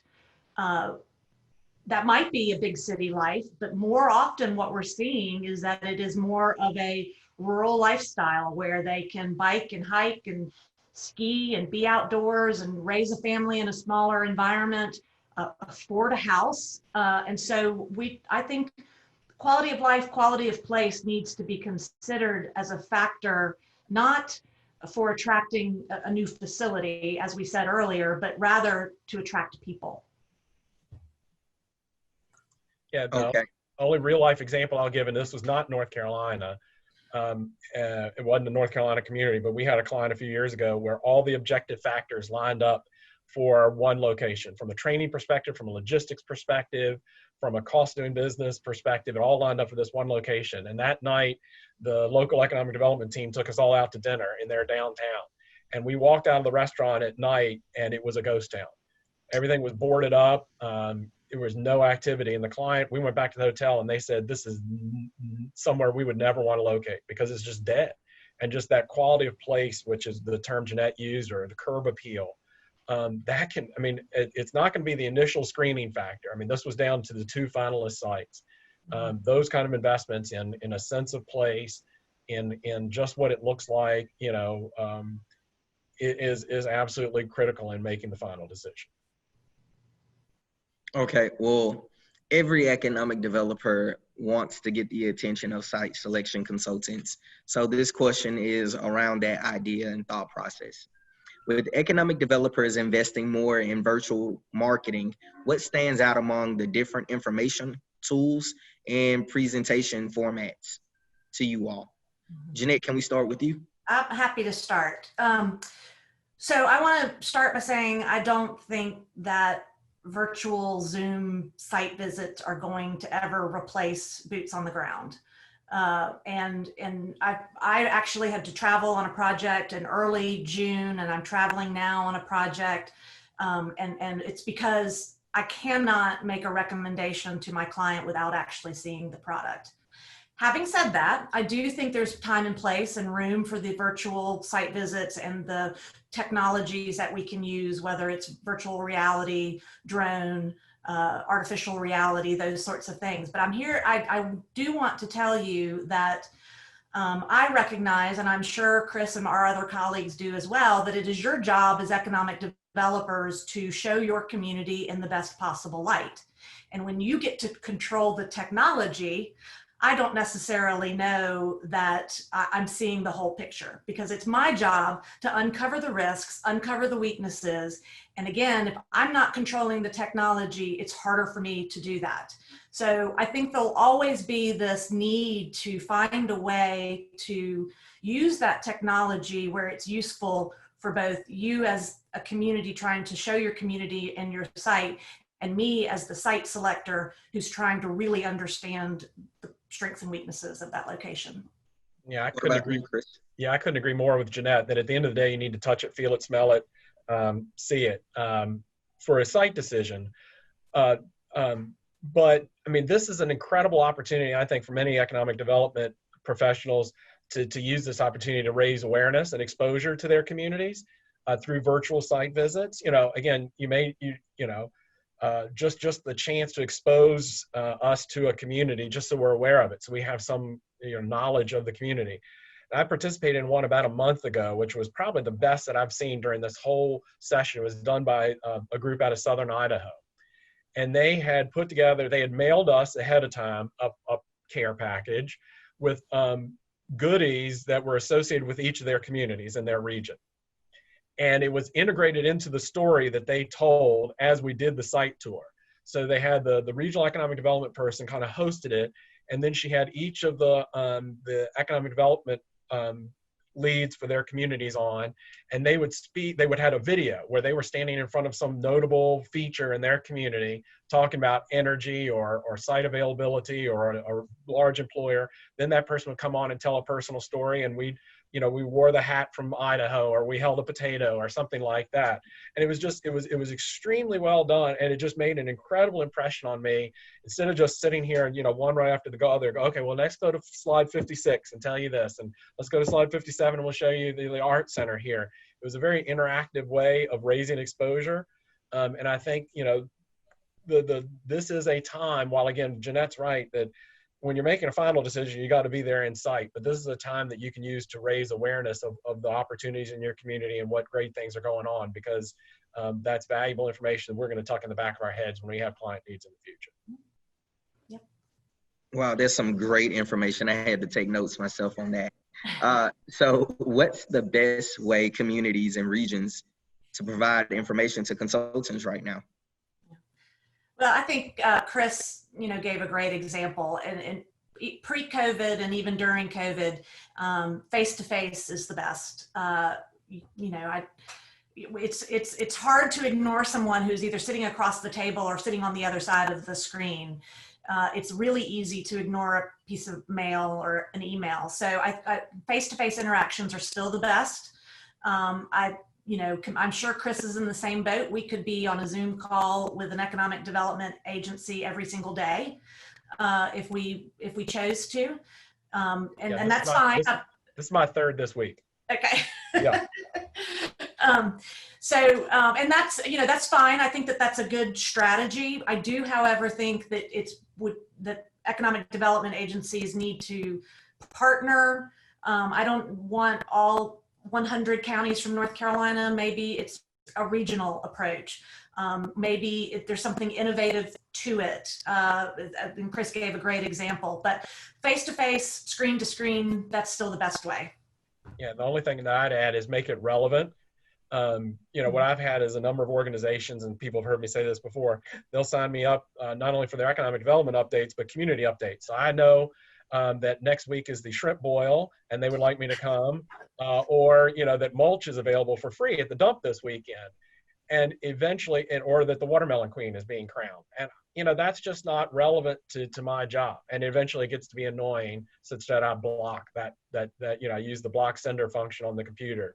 But if you're sending me relevant information regarding new sites that are available, or new trends in workforce development, or talent retention, or new trends in incentives, that's relevant information and is always well received. Okay, so a question about North Carolina in general. What are clients saying about the quality of North Carolina's leadership during this pandemic? I'll start off with that because I get that question a lot, not specific to North Carolina, but generally, Marvin. I'll just go ahead and take it head on. The question I get is, are people going to not go to states which are perceived as COVID hotspots, or did it wrong? First, I'll say I don't think there's a big perception that North Carolina did it wrong. But, you know, the case counts in North Carolina are certainly higher than they are here in Virginia. But it's not a significant difference. I think, you know, 2 years from now, people are going to forget which states had breakouts and which didn't, except for New York and, you know, a couple others, which, you know, where you had such horror stories unfolding. So I think there's, you know, whether a state opened, you know, for retail in May or opened in June, people aren't going to, there's going to be no, I don't think there's going to be any recognition of that. I think there is going to be recognition, though, of what policies states put into place in reaction to it. And I alluded to this earlier. If you look at some of the policies coming out of California or other states, I don't mean to make this political, but the more blue states that are out there that are putting into place, you know, laws of, you know, presumption for workers' compensation, that it's assumed that if you got COVID, you got it at your workplace. It's policies of that when you bring back people, you need to bring back people in order of seniority, regardless of whether they align with where you have your needs. If you're looking, you know, states that are putting into place extreme policies on workplace safety, or that are, you look at some of the northeastern states, which are talking again about millionaires taxes to fill budget holes. I think that's where, you know, you're going to have more of an impact. And North Carolina ranks very well in that. North Carolina has not succumbed to a lot of onerous regulations or onerous tax policies. And there's been, it appears to me, very bipartisan consensus about that. Yes, there's been some battles back and forth between the governor and the legislature on when to open and when to reopen. There's obviously the problems at the North Carolina Department of Transportation, which I think we're all aware of, have been getting some press. But I think most people feel that North Carolina has handled it pretty well.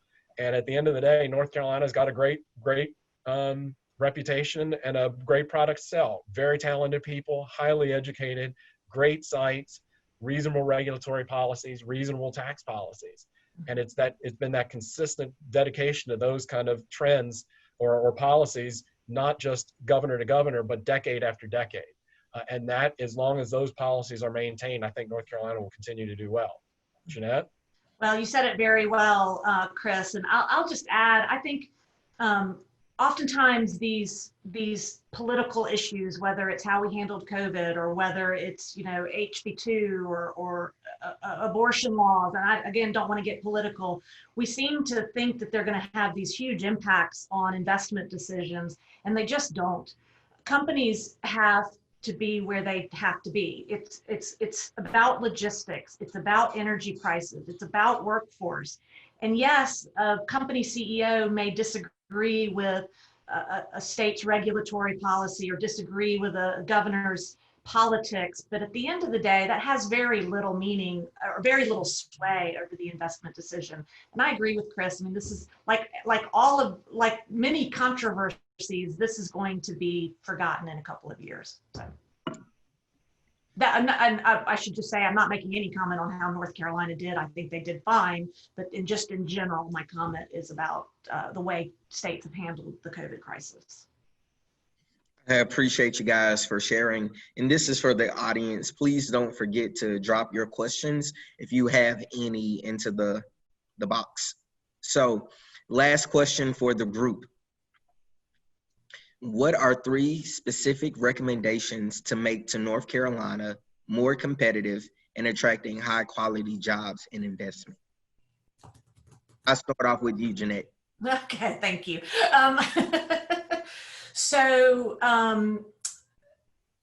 I think that maintaining the economic development infrastructure has to be on that list. Maybe not one, but it has to be on that list. And I hate to bring this up, but I think North Carolina has finally overcome the switch from commerce to EDP&C, and that you got to leave that in place and let that bird fly, because if you don't, then you risk sliding back. Again, I don't know that that's number one, but it's got to be on the list. I think continuing the things that you do so well in terms of workforce and education, making sure that you are filling, that you're aligning the people of North Carolina with the skill sets that are going to be required. And then I think the investment in infrastructure, and I'm specifically thinking about ports and rail and your interstate systems. I think that you've done, as a South Carolinian, you are head and shoulders above where we are in investment in infrastructure. And I think that needs to continue. Yeah, I agree with all of those points. I mean, particularly on infrastructure. I mean, North Carolina has a reputation as a good road state. And I even noticed that we drive to our in-laws, as I noted earlier. And, when I cross from Virginia to North Carolina, it's like from, driving onto glass when I get into North Carolina. I mean, the interstate's smooth and clean. And, when I get into Virginia, it's sometimes a little bit rough. We're getting better. We thankfully raised some transportation taxes and are catching up. But I think North Carolina has traditionally invested well in infrastructure, and that pays off. I think there's 2 other points, and that is the only, and I don't mean this to be negative, but I think that North Carolina could probably do a better job of telling its story. In that I think North Carolina has been, for the past, and some of this may be, Jeanette alluded to the transition from commerce to EDP&C a couple of years ago. And this is not that y'all do a bad job of telling your story, but you're not as aggressive as some other states. In marketing, economic development. You look at what New York does, or Tennessee, or Louisiana, or Georgia. I mean, they're just tens of millions of dollars in marketing and awareness raising, and y'all have got a great story to tell. And convincing the legislature to let y'all to make those investments in marketing and telling the North Carolina story, because you do have a great story to tell. You don't have to cover up some of the inadequacies that some of those other states have. Y'all have got a great story to tell. And I think, that would be the one recommendation. The second one is figuring out the issue that I alluded to earlier, and that is how do you reskill or upskill all these people that have been impacted by the pandemic, whose jobs will never come back. And how do you create the talent pathways for them? And again, North Carolina has a very good educational and training infrastructure in place for that, but the system's changing very, very rapidly. And the vocational training programs need to incorporate more regarding artificial intelligence and automation into that process, so that we can be preparing people not only for blue collar jobs, but the adjustments that are taking place in white collar jobs. Whole industries are going to be wiped out through automation and artificial intelligence, real estate, insurance, financial services, which are big hallmarks of the North Carolina economy over the next 10 years. And figuring out how to pivot with all that's going to be absolutely critical. Yeah, Chris, I agree with you on the marketing, and I do think that part of that marketing gap is this transition that just took, in my opinion, too long. So I agree with you 100% on your point regarding marketing. Okay. Yeah, sorry. No, you're fine, Chris. And again, I didn't mean that to be critical. It's not saying that North Carolina does a poor job of marketing. It's just you're not as aggressive as a lot of other states. And again, you have a great story to tell. Yes, agreed.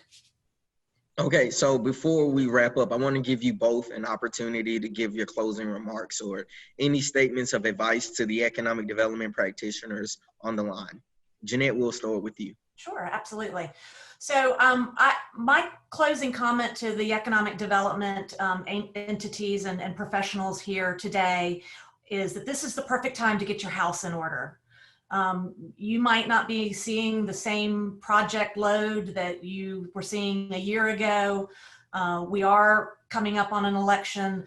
Things are going to slow down, and that is the time where you need to look internally, make sure that you've got the things in place that you need to be successful. That's a good strategic plan. That's strong networks and relationships with all of your allied organizations, whether it's education, utilities, tourism, whatever those allied organizations are in your community, making sure that those relationships are solid, working on your sites, working on your marketing plan, working on your website, all of those things that you do internally or should be doing internally that you often find yourself too busy to do because you're responding to RFPs and networking with site consultants and doing site visits. This is the time to get your house in order. Yeah, I couldn't agree more with Jeanette. I call it, this is the time to hit the reset button. You know, heading into this economic development, this crisis, I think economic development was under attack. People were like, why do we need to have economic developers when the economy is going so well? I think people are now, if we seize this opportunity, people are going to go, thank God we have economic developers, because we have a real opportunity to lead our state and the regions out of this recovery and underscore why investment in economic development is so important. Thanks, Marvin. Yep, thank you, Marvin. No, thank you guys. So now it's time for us to wrap up. So I'd like to thank our panelists, Jeanette and Chris, for your time this afternoon. Your insight was invaluable. I literally have a complete page of notes. So again, thank you guys for your time. And I'll now turn things back over to John for some final thoughts. Thank you, Marvin, Jeanette, and Chris. Your insight is invaluable, and I know we all just learned a lot. Before I turn things back over to Randall, I'd like to share a few quick NCDA announcements. Today is the deadline to sign up for NCDA's planning committees for the coming year. The committee sign-up form has been included in the last couple of e-newsletters. If you would like to sign up but can't find the form, just email Liz Dobbin-Smith, our Managing Director for Membership Engagement and Programs. We'd love to have you engaged with us in committee work this program year. Also, be on the lookout soon for the announcement of our 2020 awards nomination period. This is typically open in the spring each year, but was postponed due to the pandemic. NCDA has 2 extraordinary awards, Economic Developer of the Year and Emerging Leader of the Year. The nomination period will open September 1st, so go ahead and start to consider deserving nominees now. Also, one final reminder to support our conference exhibitors. Be sure to visit our virtual exhibit hall on the conference website and learn more about these exceptional companies. It's been a pleasure to serve as the MC for today's conference. I'll now turn things back over to Randall to close us out. Thank you again to all our speakers for sharing your expert perspectives with us today on sharpening our focus on the decade ahead.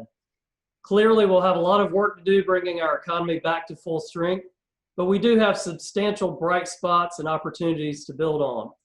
If we act now and prepare now, North Carolina can embrace some truly exciting opportunities ahead. Thank you to that long list of annual sponsors we showed you earlier. Their financial support is crucial to our being able to continue offering programs like the one we enjoyed today. And again, thank you to our annual conference gold sponsors, 365-Degree Total Marketing, Duke Energy, ECS Southeast, Electricities of North Carolina Electric Cooperatives, Centera Corporation, and Terracon Consultants. Our silver sponsors, Withers Ravenel. Our bronze sponsors, Draper Aiden Associates, MVP Southgate, and North Carolina Southeast. And of course, all of our program sponsors, we appreciate your support today. Thanks also to the exceptional NCEDA team who worked to bring you this content today. L2 is Liz Dobbin-Smith, Emily Martin, and Lawrence Bivens. Until next time, stay connected, stay confident, and stay well. Thank you.